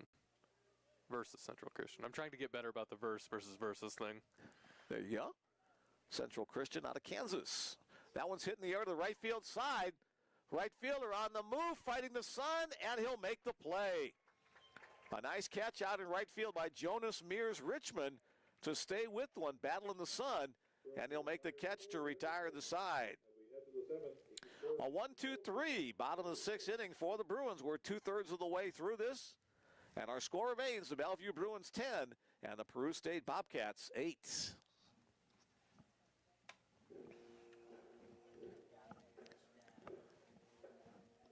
Jace Wessels back out on the mound for the Bruins. Did a nice job getting out of a bases loaded jam in the last inning.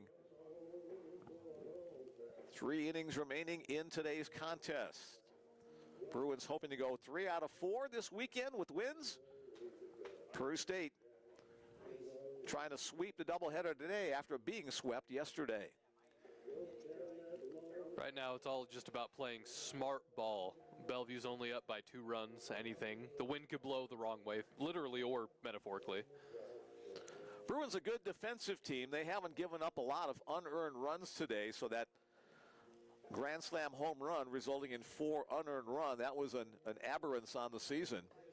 Bellevue defensively a .972 fielding percentage. That's pretty darn good. The Bruins the last several years have been in the top 15 in the NAIA in fielding percentage. Leading it off in the top of the 7th inning, third baseman Cuddy George. Every time I've said his name this afternoon, I'm wondering if Cuddy is a nickname or if that's his formal name. First pitch from Jace Wessels, a slider, misses away.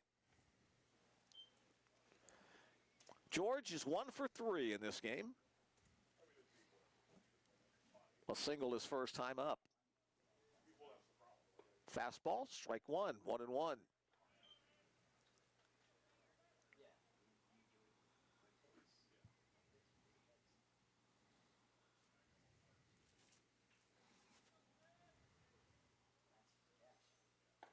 Strike 2, outside corner. George not happy with either of those 2 calls, but they look close enough to call. Now if they're close enough to call, you better be swinging.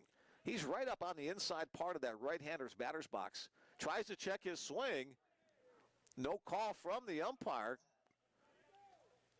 And yes, he did. So, again, here's where the home plate umpire should make a decision, either appeal early or make a call or something. And so George is called out on the strikeout. Second strikeout for Jace Wessels in the 3 men he has faced. I was going to bring up this fun fact. George hit .333 as a senior in high school. All right. At Westside. Swing and a miss on the fastball to Garrett Pavlitic. Just wanted to get that in quick. Good timing. Hit in the air to center field. Moving towards it is Jake Lacey. And he'll make it for the second out of the inning. After the drama of the last inning, hopefully the Bruins able to get through this inning with a 1-2-3. Right fielder Jonas Mears-Richmond, who made the nice play to end the last inning, gets the at-bat here. Down low for ball. Wessels continuing to do what Wessels does.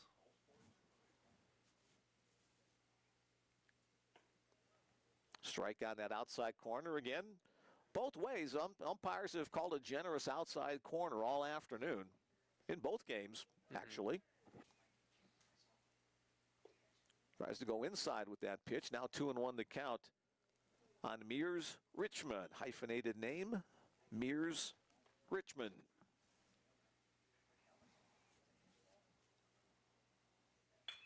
That one is hit into right field for a base hit. Line drive off the bat of Mears-Richmond for the base hit to keep the inning going for the Bobcats.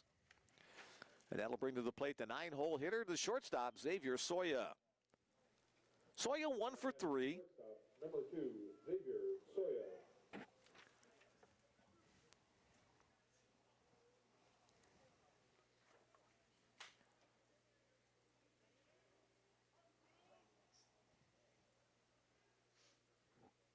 First pitch fastball, swung on and missed.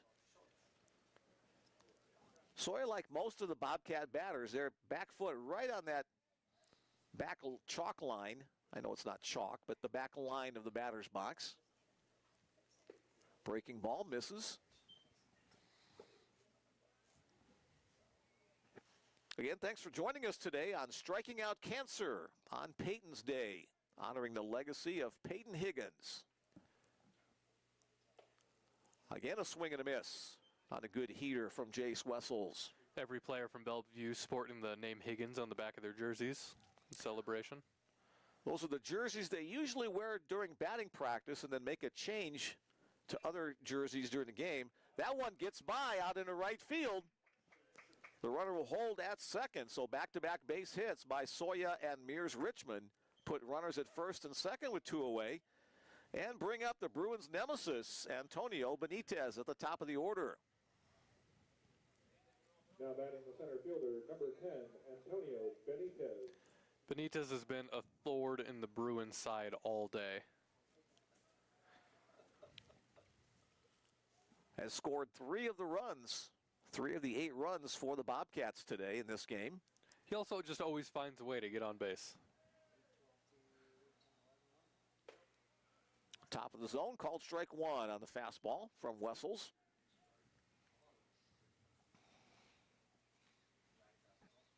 So we were hoping to avoid drama in this half inning, but we've got drama. 2 on, 2 out. Popped up out of play. That's more or less been the story of the day, I guess. It really has been. Can't have any downtime. 0-2 the count.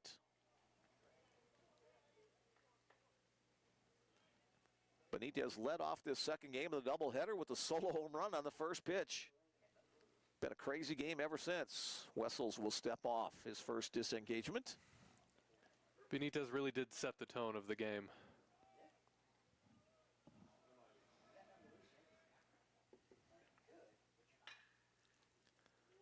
Nakandakari will field it and step on the bag at second base to retire the side. So finally, on the fielder's choice, Benitez is retired, and the Bruins get out of the inning. No runs on 2 hits. There were no errors, and 2 men left on base. As we head to the bottom of the 7th inning, it's stretch time at John Stella Field at Brown Park. Don't mind if I do. There we go. Feels good to stand. I say this frequently. We need to take me out to the ball game for the 7th inning stretch, but I guess we have to talk with Mitch Schmidt, the associate head coach. He's in charge of the music, so. We'll just go ahead and do a Harry Carey quick. There you go. You don't want to hear my voice impersonating Harry Carey or anybody. All right, looks like we got another pitching change. Liam Kerr is the next guy on, number 75. That looks like a spring training number, doesn't it? Liam Kerr. It does. Been watching some spring training games over the last couple of weeks out of Arizona and Florida. Liam Kerr, a freshman out of Vacaville, California. That's wine country up near Napa. But went to high school in Bellevue. Oh. Attended Bellevue East. Maybe from an Air Force family or something, traveling around. And he's majoring in criminal justice. He'll get his warm-up tosses. The first Bellevue batter he will face is C.J. Townsend, and then the top of the order. In 2 1/3 innings, he's got a 9.29 ERA. Allowed 5 walks, 1 home run, 3 wild pitches. It's like Peru State is doing the polar opposite of the first game. They only had 1 guy out there for 7 innings, and then they're just whoever's left in the tank.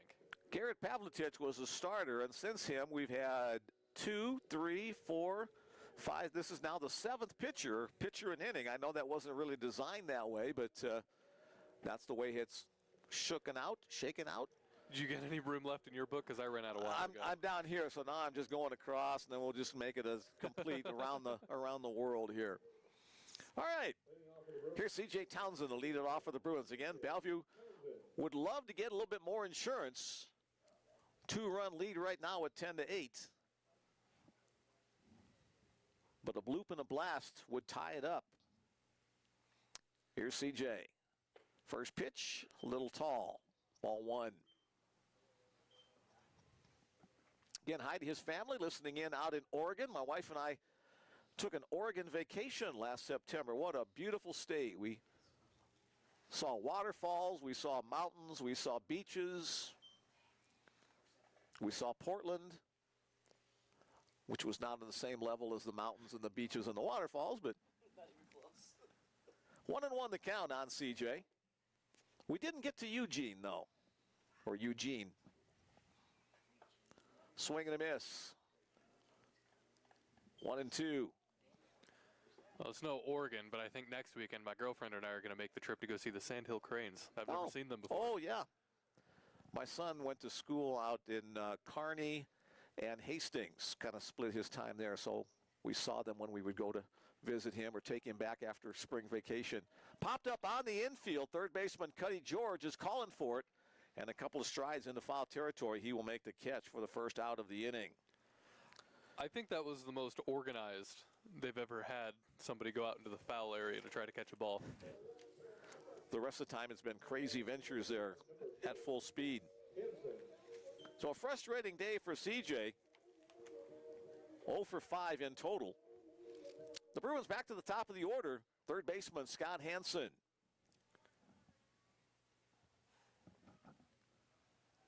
Looks like Peru's got another pitcher warming up in the bullpen. That one squirts through, ball one. Scott had 7 runs batted in the doubleheader yesterday down at Peru.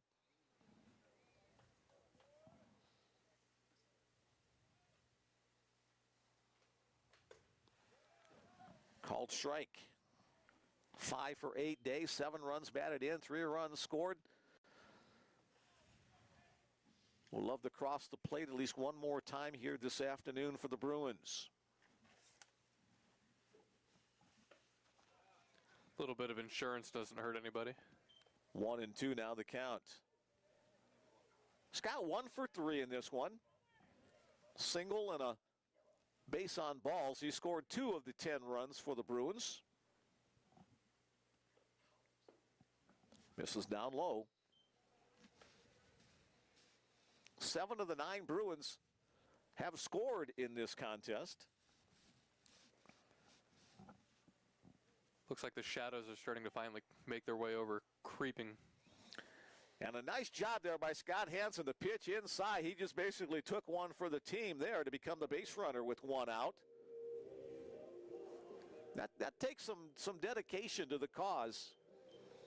His teammates will sure give him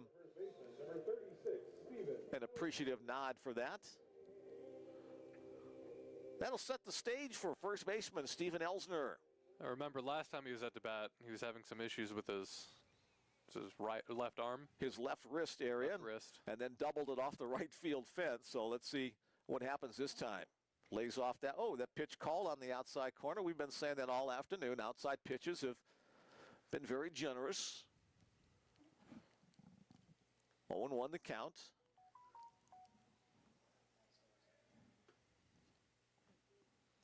Bat rests on his shoulder as he waits. Hit hard, but nice play by Sawyer at the shortstop. Shovel over to second for 1 and on to first to complete the double play. Hit hard, but again, a nice defensive play by Xavier Sawyer. He shuffles it over to Blake Denson, who makes the turn, and the side is retired on the 6-4-3 double play. No runs on no hits. There are no errors and nobody left on base as we head to the 8th inning. Our score remains the Bruins 10 and the Bobcats 8. No, one of the things I find infinitely incredible about this game is it catches itself up just naturally. Through the pace of play, it feels like it could drag on, and sometimes it does, but then right away it hits you boom, boom, boom. What an incredible sport. Yeah, kind of a slow-moving first half of the game because so many runs scored, so many home runs launched, and now it's been settling down into more of a pitcher's battle the last couple of innings.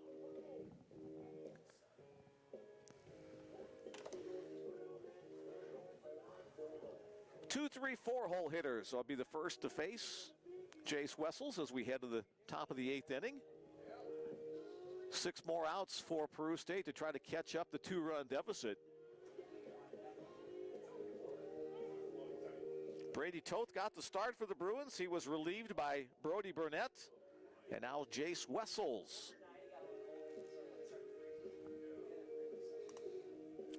Brady Toth exited in the 4th inning, so he technically will not be in line for the win.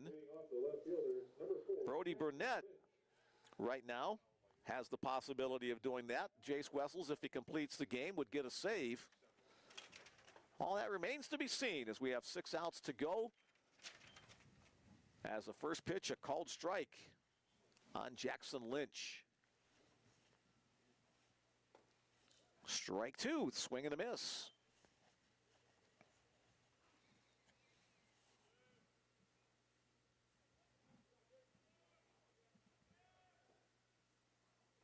Strike 3 call, perfect location on that spot.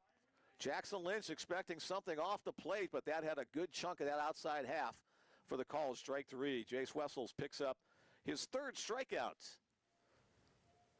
Now batting the catcher, number 20, Gustavo. Here's Gustavo Rivera. A power threat. So it's good there's nobody on base ahead of him. Hit to center field, but right at the center fielder. Looking into the glove, Jake Lacey. So the line out. Hard hit ball, but Lacey making the play. 2 up, 2 down in the 8th. Here's your point again. Now we're moving with some speed. Just chugging along. Denson. Blake Denson, who was the pitching star of game number 1, second baseman in game number 2. He's 1 for 3.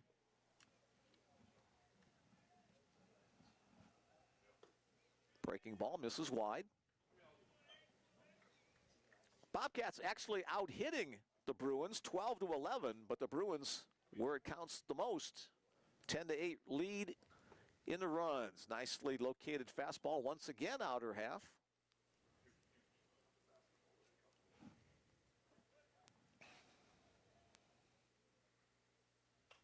Pop foul out of play, 1-2.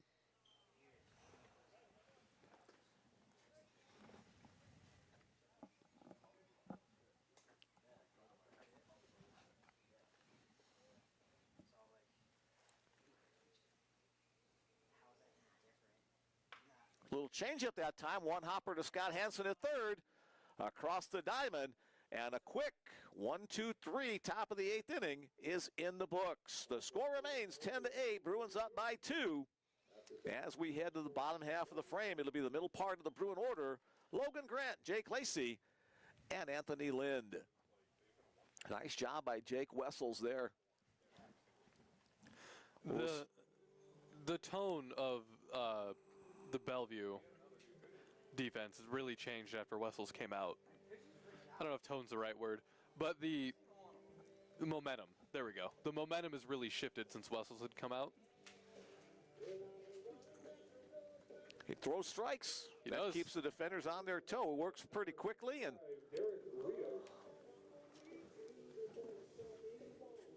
let's make it 8 pitchers on the day for Peru State. The new guy on the mound, number 55, Derek Rios. Well, if you've had a pitcher every inning, you might as well keep it up, right? Sure. Giving some guys some work. They made the trip. Let's see what they do. Rios is a freshman out of Sabana Grande, Puerto Rico.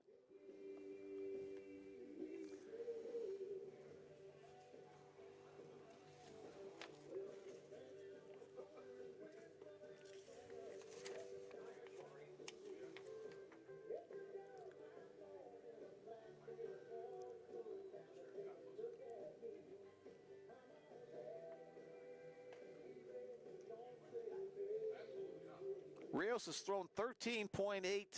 Oh, excuse me, that's his earned run average. 13.83 earned run average on the season. The freshman lefty.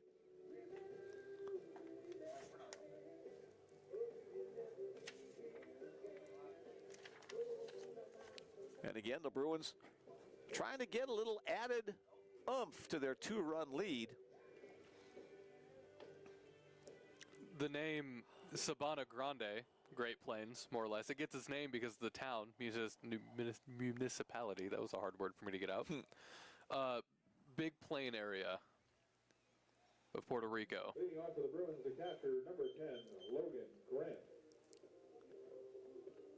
So more geography lessons coming your way right here on the Bellevue Bruins Sports Network as Logan Grant gets ready to step in. Logan with 1 home run in this one home run in the previous game, 1 home run in the previous game before that as well. So a 3-homer weekend for Logan. 1 home run down in Peru, 2 home runs here today. First pitch from Derek Rios. Lefty-lefty matchup, low and away.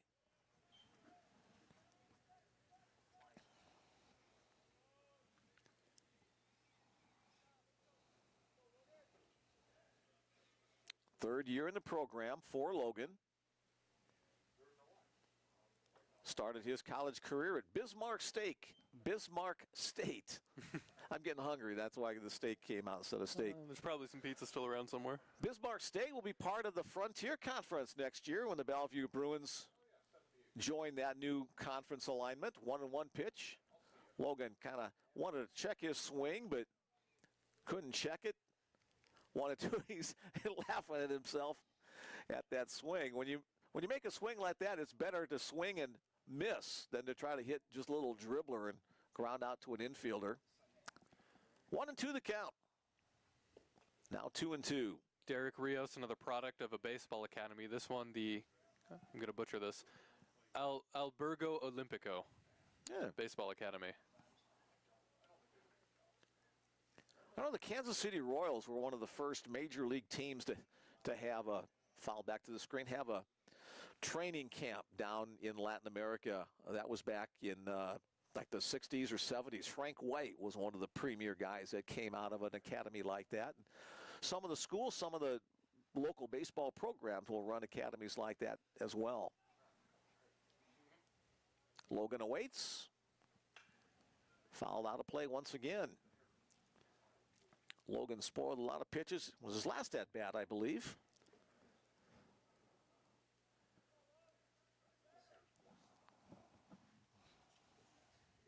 Rios, 13.8.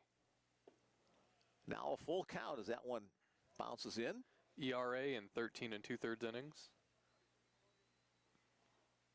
1 win, 2 losses this season. Payoff pitch upcoming in this bottom of the 8th inning. And bounced in, so Logan Grant will draw the walk. Leadoff man is on for the Bruins in the bottom of the 8th inning. So Grant has been on base 3 times in 5 plate appearances. And it looks like, Ruffin has been the courtesy runner for him, but it looks like Logan's going to stay in and run for himself. The batter is center fielder Jake Lacey. Let's see if the Bruins have the sacrifice bunt in order here. George, the third baseman, playing in on the infield. Pitch up and away. Nice play by the catcher Rivera to go up and get that one.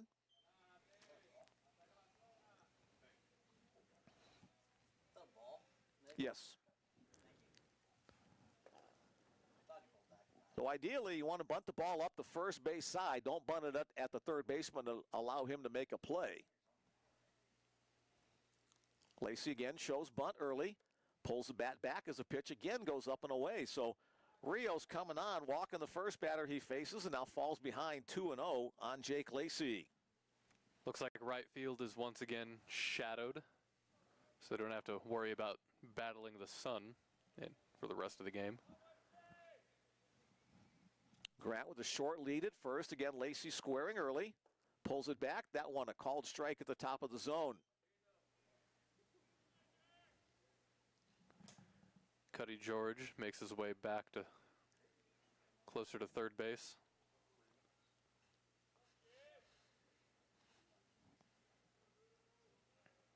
Rios working from the third base side of the pitcher's rubber. Comes set at the letters and throws over to first base. Grant with a short lead is back easily.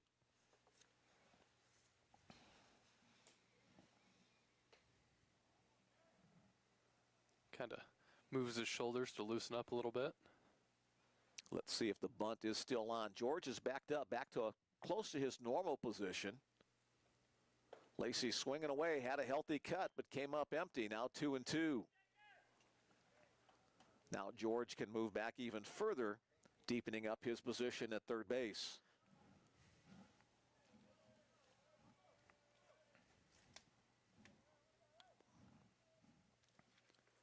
I'm getting some notes of Denson here in Rios again.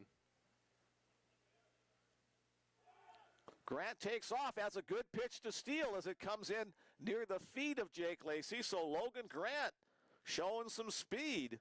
He picks up the stolen base. So Grant doesn't usually run for himself. He does occasionally. And that's actually his second stolen base of the season.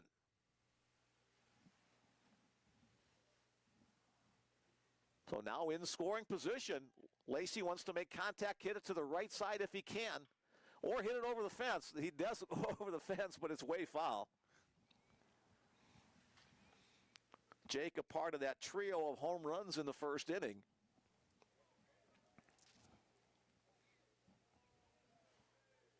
Had an RBI on a ground out his last time up. Grant takes off, trying to steal third, and he will get there. Wow. So Logan Grant flashing some wheels. Jake Lacey, it's ball 4 for him. So the Bruins have runners at first and third. Crazy Legs Grant on the base path. Well, he did play AAA hockey, so he's got some of that scrappiness in him. And a timeout called as a visit to the mound from the Peru State coaching staff. Grant, I don't know which of the assistant coaches that is, but man, I'm jealous of that beard. so I just watched Grant walk over, talk to the guys, and he was walking a little funny. I don't want to call it a limp, but it didn't look like a normal gait. Hopefully he didn't hurt himself sliding into third on that play. Oh, it looks like he's adjusting something on his shoe. We'll have to keep an eye on that as the conference continues on the mound. So Derek Rios on in relief walks the first two batters he faces. That's not good for the Bobcats. No. But the Bruins are liking having the guys at the corners with still nobody out in the inning. Now, earlier when I mentioned I was getting hints of Denson, I was mostly just talking about his variety that he was showing. With the speed and placement, not quite the same level as Denson's, but he looks comfortable on the mound. Rios does. Yeah, he's got some pop. Not a real tall guy, but he has some pop in his arm, but having some difficulty with the control of that as Anthony Lynn steps in. A big situation for the Bruins to add to their 2-run lead. Shows bunt. Safety squeezes on, but it's going to go foul. Just by about 2 inches. So the safety squeeze was on there. Lynn showed it real early, but the backspin on that ball just brought it into foul territory. That's where if this was a dirt baseline, it might have had enough to kill it, but on the field turf, it just kept spinning, and eventually go foul. So no balls, 1 strike to count on Anthony Lynn. Lynn has 1 run batted in this game, a double back in the second inning. Runner goes, a fake throw to second base. Jake Lacey belly flops his way into second, so now 2 runners in scoring position on the stolen base for Lacey. So Jake, that picks up his 3rd bag of the season. And now the Bobcat infield will play in, trying to cut down the run at the plate. Lynn's job, hit it to the outfield. Get it past the infield. Way wide, a nice stop by Rivera. It's a very good stop. That could have potentially been devastating for Peru State. A short distance between home plate and the backstop here at John Stella Field, so a wild pitch or a pass ball that gets away with a runner on third is not an easy score. Grant getting his lead in foul territory at third base. He's going to make it go through the infield before he attempts to score home. Now 3-1 the count.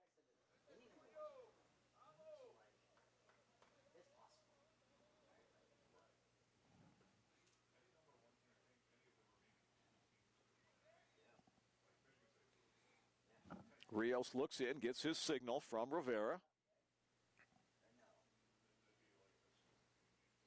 Down low once again, and so the walk will load the bases.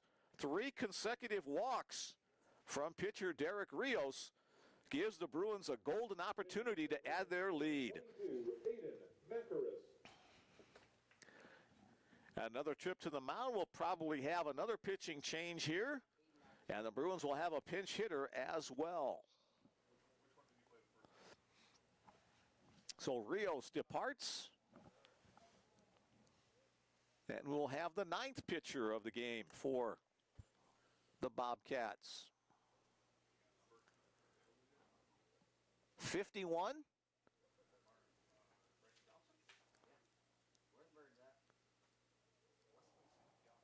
Wesley Santiago. All right, Wesley Santiago comes into the game. To pitch for Peru, Hailing from Maricao, Puerto Rico. Santiago.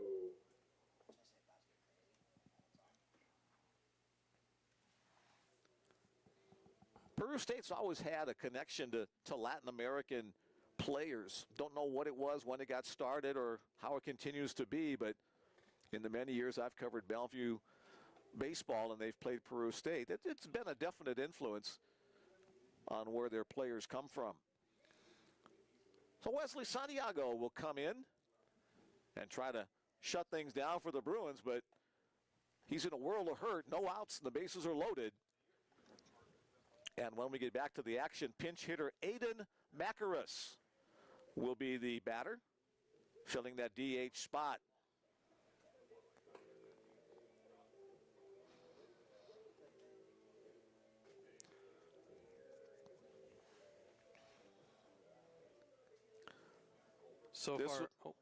So far this season, Santiago in 3 2/3 inning has a 27 ERA. Hasn't given up any homers yet. And he'll be facing Aiden Macaris. Aiden with 35 at-bats on the season, hitting an even 200, including 7 runs batted in. So he'll have an opportunity to add to that total.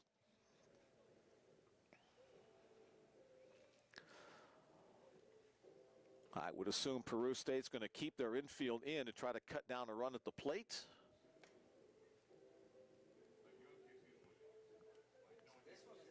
Bruins want just about anything here other than a comebacker to the pitcher that would turn into a 1-2-3 double play.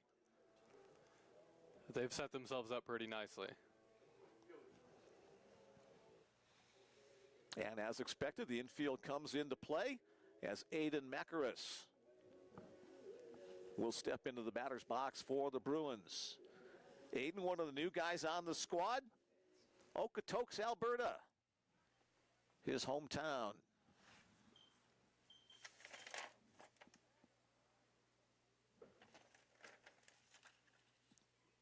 First pitch, low and in, ball 1. Aiden was the DH in game number 1 today. Took an 0 for 3 in that one. Would love to add to the Bruins totals right here.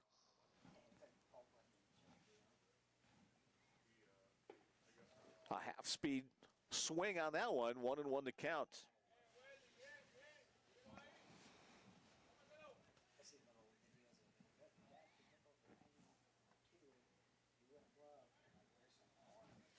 All 3 base runners reached via the walk. That one is upstairs, 2-1. Again, advantage to the hitter here with the count. Santiago looked like he almost fell over delivering that pitch. Didn't look like he had complete balance there off the mound. Comes set at the belt. Again, that half attempt of a swing, can't hold it up. Count goes to 2-2. Sometimes when you have this many pitchers pitching and they hit a different landing spot, you might have a little difficulty with that front foot. Happens on field turf as well as on a dirt mound. Here's the 2-2 pitch. Popped up on the infield. If it's fair, it's an infield fly rule. It's in foul territory, but George makes the catch. So 1 out in the inning. Bruins didn't advance a base runner there, so a negative at bat. Here now is Pinch hitting for the Another pinch hitter for the Bruins. This time it's Balas Buckmaster hitting for Rafael Nakandakari. Balas Buckmaster, the Alaska native.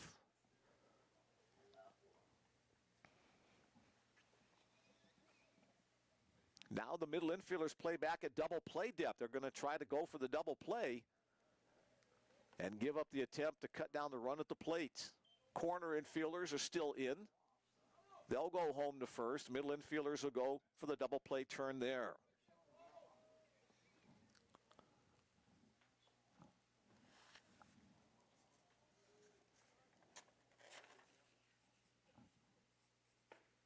On the inside corner, strike called. Buckmaster got the start at second base in game number 1. He was 0 for 3.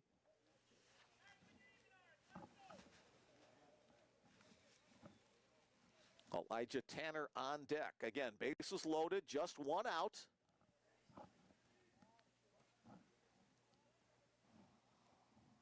Santiago comes set. Upstairs on the delivery. I guess I lied about the sun out in right field. Well, it was behind the clouds for a little bit, and now the right fielder, the only one on the field that would have to contend with an issue with the sunset on a fly ball.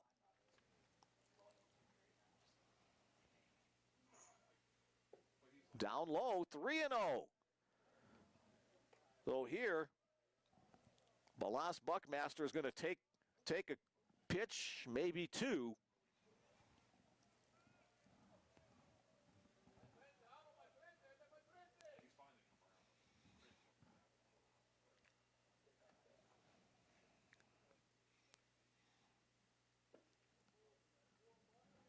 And the pitch is low, so Buckmaster earns the bases loaded walk, so he'll pick up and run batted in.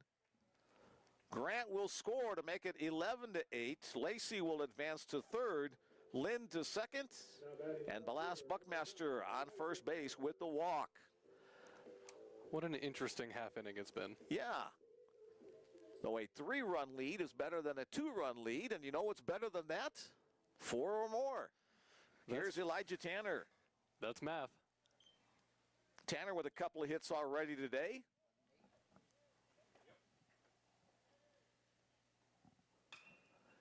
Hit in the air to right field, kind of shallow right. Second baseman Denton goes out. He drops the ball, but he'll get the force play at second. What are we going to call that? The run scores. Jake Lacey making it a 12-8 game. Long way to go. Oh, fielder's choice. Okay, so that was where a hitter, not so. Yes, technically a fielder's choice for Tanner since the play was made at second. So Anthony Lind, the runner at third. Buckmaster retired 9-6 on the play at second. Tanner on at first. And here's C.J. Thompson to try to add to the Bruins' lead. Very roundabout fielder's choice. Yes.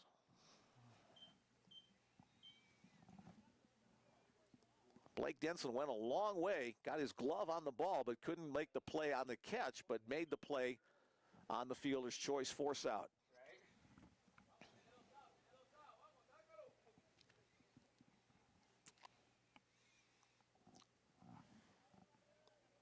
So now 2 outs in the inning. Runners at the corners. Bruins for the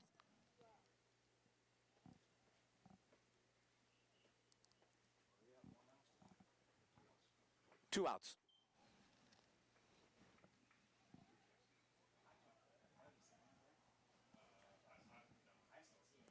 Sun hitting just right now. It's hard to see our scoreboard out there in the outfield. Hit and run on for the Bruins. Foul out of play by Townsend. It got brighter. Tanner returning to first base. CJ looking at Dwayne Mollix in the third base coaching box. Bruins up by 4, which is more comfortable than they were an inning ago, up by 2, but could still advance that total even more here if CJ can come through with a base hit. Steele on the play. No throw down to second, so Tanner will get credit for a stolen base. And now a base hit could result in 2 more runs for the Bruins.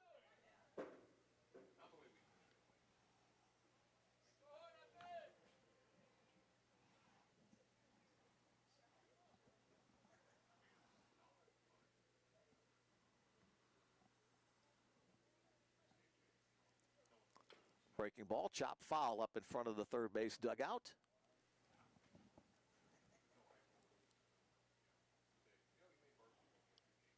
CJ steps out for a moment to regain his composure. Now steps back in with a 1-ball, 2-strike count.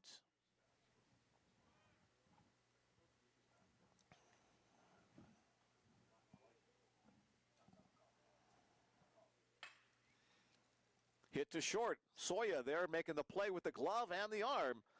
And the side is retired. Well, all that comes about for the Bruins. They pick up 2 runs on no hits. There were no errors and 2 runners left on base as we head to the top of the 9th inning. Last chance hotel for the Peru State Bobcats. They trail 12-8. Bruins on top, hoping to pick up a 3 out of 4 win series against the Bobcats. Oh, stop me if you've heard this one before, Mick. That looks like Peru State has another pitcher warming up in the bullpen. In case they pick up a 4 spot here and the game continues.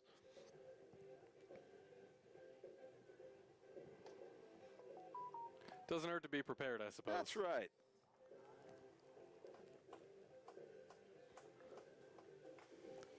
Seen a few ball games over the course of my years as a player, a coach, an umpire.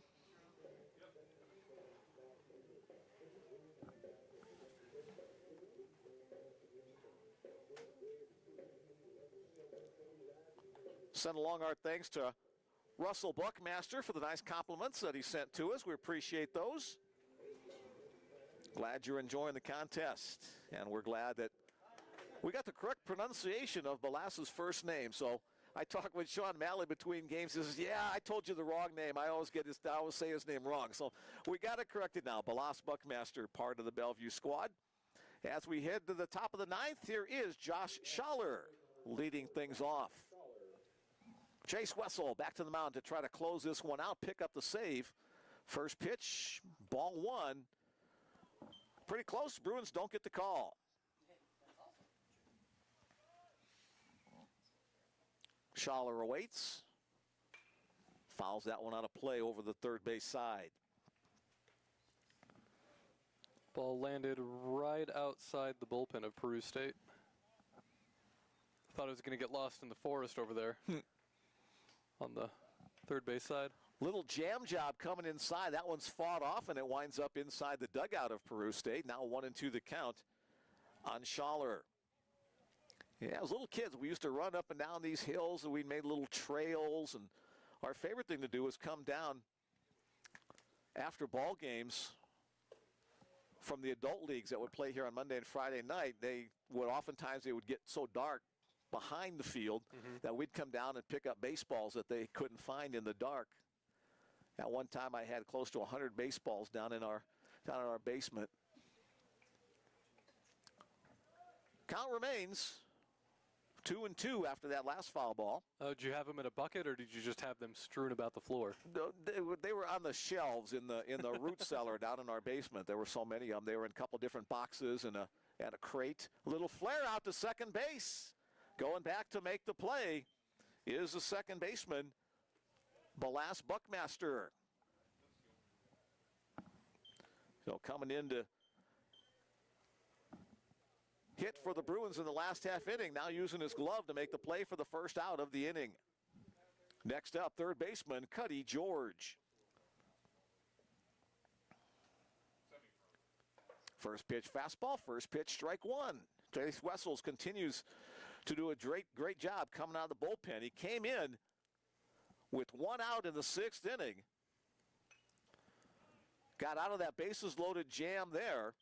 I can share some more some more Cuddy George fun facts. To West Side, he lettered in football when he was in high school, and he was a member of the honor roll. Very good. Well-rounded high school career. Another flare out to the outfield. Jake Lacey coming on. He can't quite get there in time, so Cuddy George will pick up his second hit of this game. to keep the game going for his teammates. I really wanted to get that last bit of prep out before the end of the game.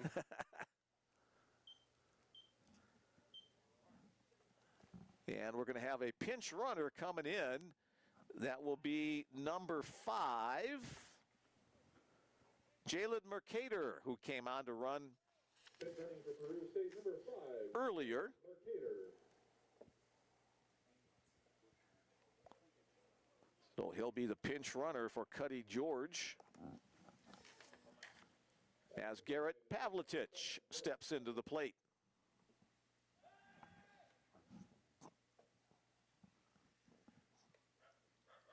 Pavletich was the starting pitcher in this game, if you remember way back then. Was pulled in the second inning, and it's been a parade of pitchers ever since for the Bobcats. Strike called.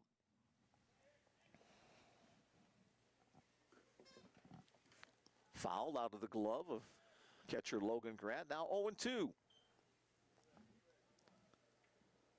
Pavletich, the 7-hole hitter in the Peru State lineup.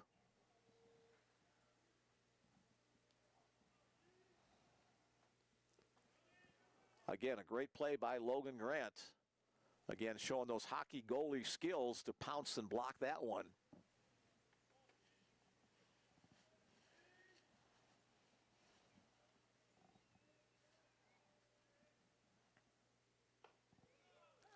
On the outside corner, the called strike.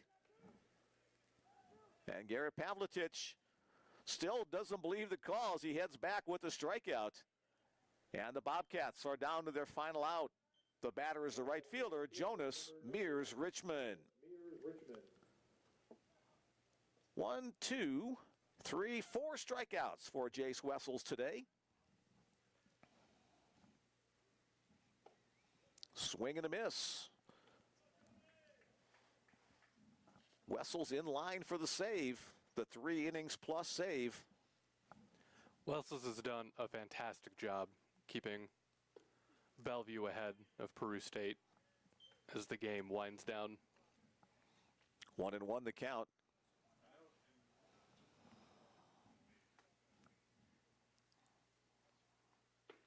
Strike called on that outside corner. Perfect location on the knees over the outside edge. Bruins 1 strike away from their 13th victory of the season. Little nubber. Buckmaster fields it, underhand toss to first base to retire the side and bring today's second game of the doubleheader to a close. No runs on 1 hit, no errors, 1 left.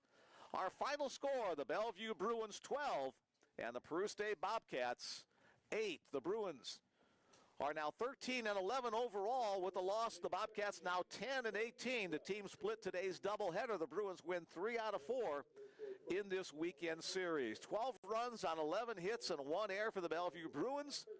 8 runs on 13 hits and 2 errors for the Peru State Bobcats. The winner in relief is Brody Burnett. The save goes to Jace Wessels on the victory. The Bruins with 3 first-inning home runs set the tone early and then hang on late over the second half of the game to come away with the victory. Your impressions of today's game, Nick? I thought that this game really showcased both the power for Bellevue and Peru State and also their pitching. There's a reason we had, I hesitate to call it a lull in the middle innings of the game because it really wasn't that much of a lull, because the second the bats weren't that hot anymore, we got a pitcher's duel. And it was fantastic pitcher's duel. And then toward the end, the bats started to wake up a little bit again, but by then, we had Wessels in, and Wessels had great command. He could throw strikes, and he could also place the ball in a way to where if it did get hit, the defense could just scoop it up and we could continue on. 3 hits in this second game of the doubleheader for Steven Elsner. Home runs for Elsner, Grant, and Lacey, setting the tone early on for the Bruins. A multi-hit game as well for Elijah Tanner. And the Bruins actually got out-hit by 1, 12-11, but come away with the victory, 12-8, where it matters the most. We will be back with more baseball action on Tuesday, March the 25th, as the Bruins host the York College Panthers in a 3:30 p.m. 3 o'clock p.m. contest on Tuesday. Then the Bruins on the road next weekend at Valley City. Sometimes, though, North Dakota weather isn't the greatest, and the games get moved down here, so stay abreast of that at the BUBruins.com website. Thanks once again to Nick for his work, all the guys up here in the press box, and to you for listening in. With that, we'll sign off for today. Mick Krupski signing off on the Bellevue Bruins Sports Network. See you Tuesday.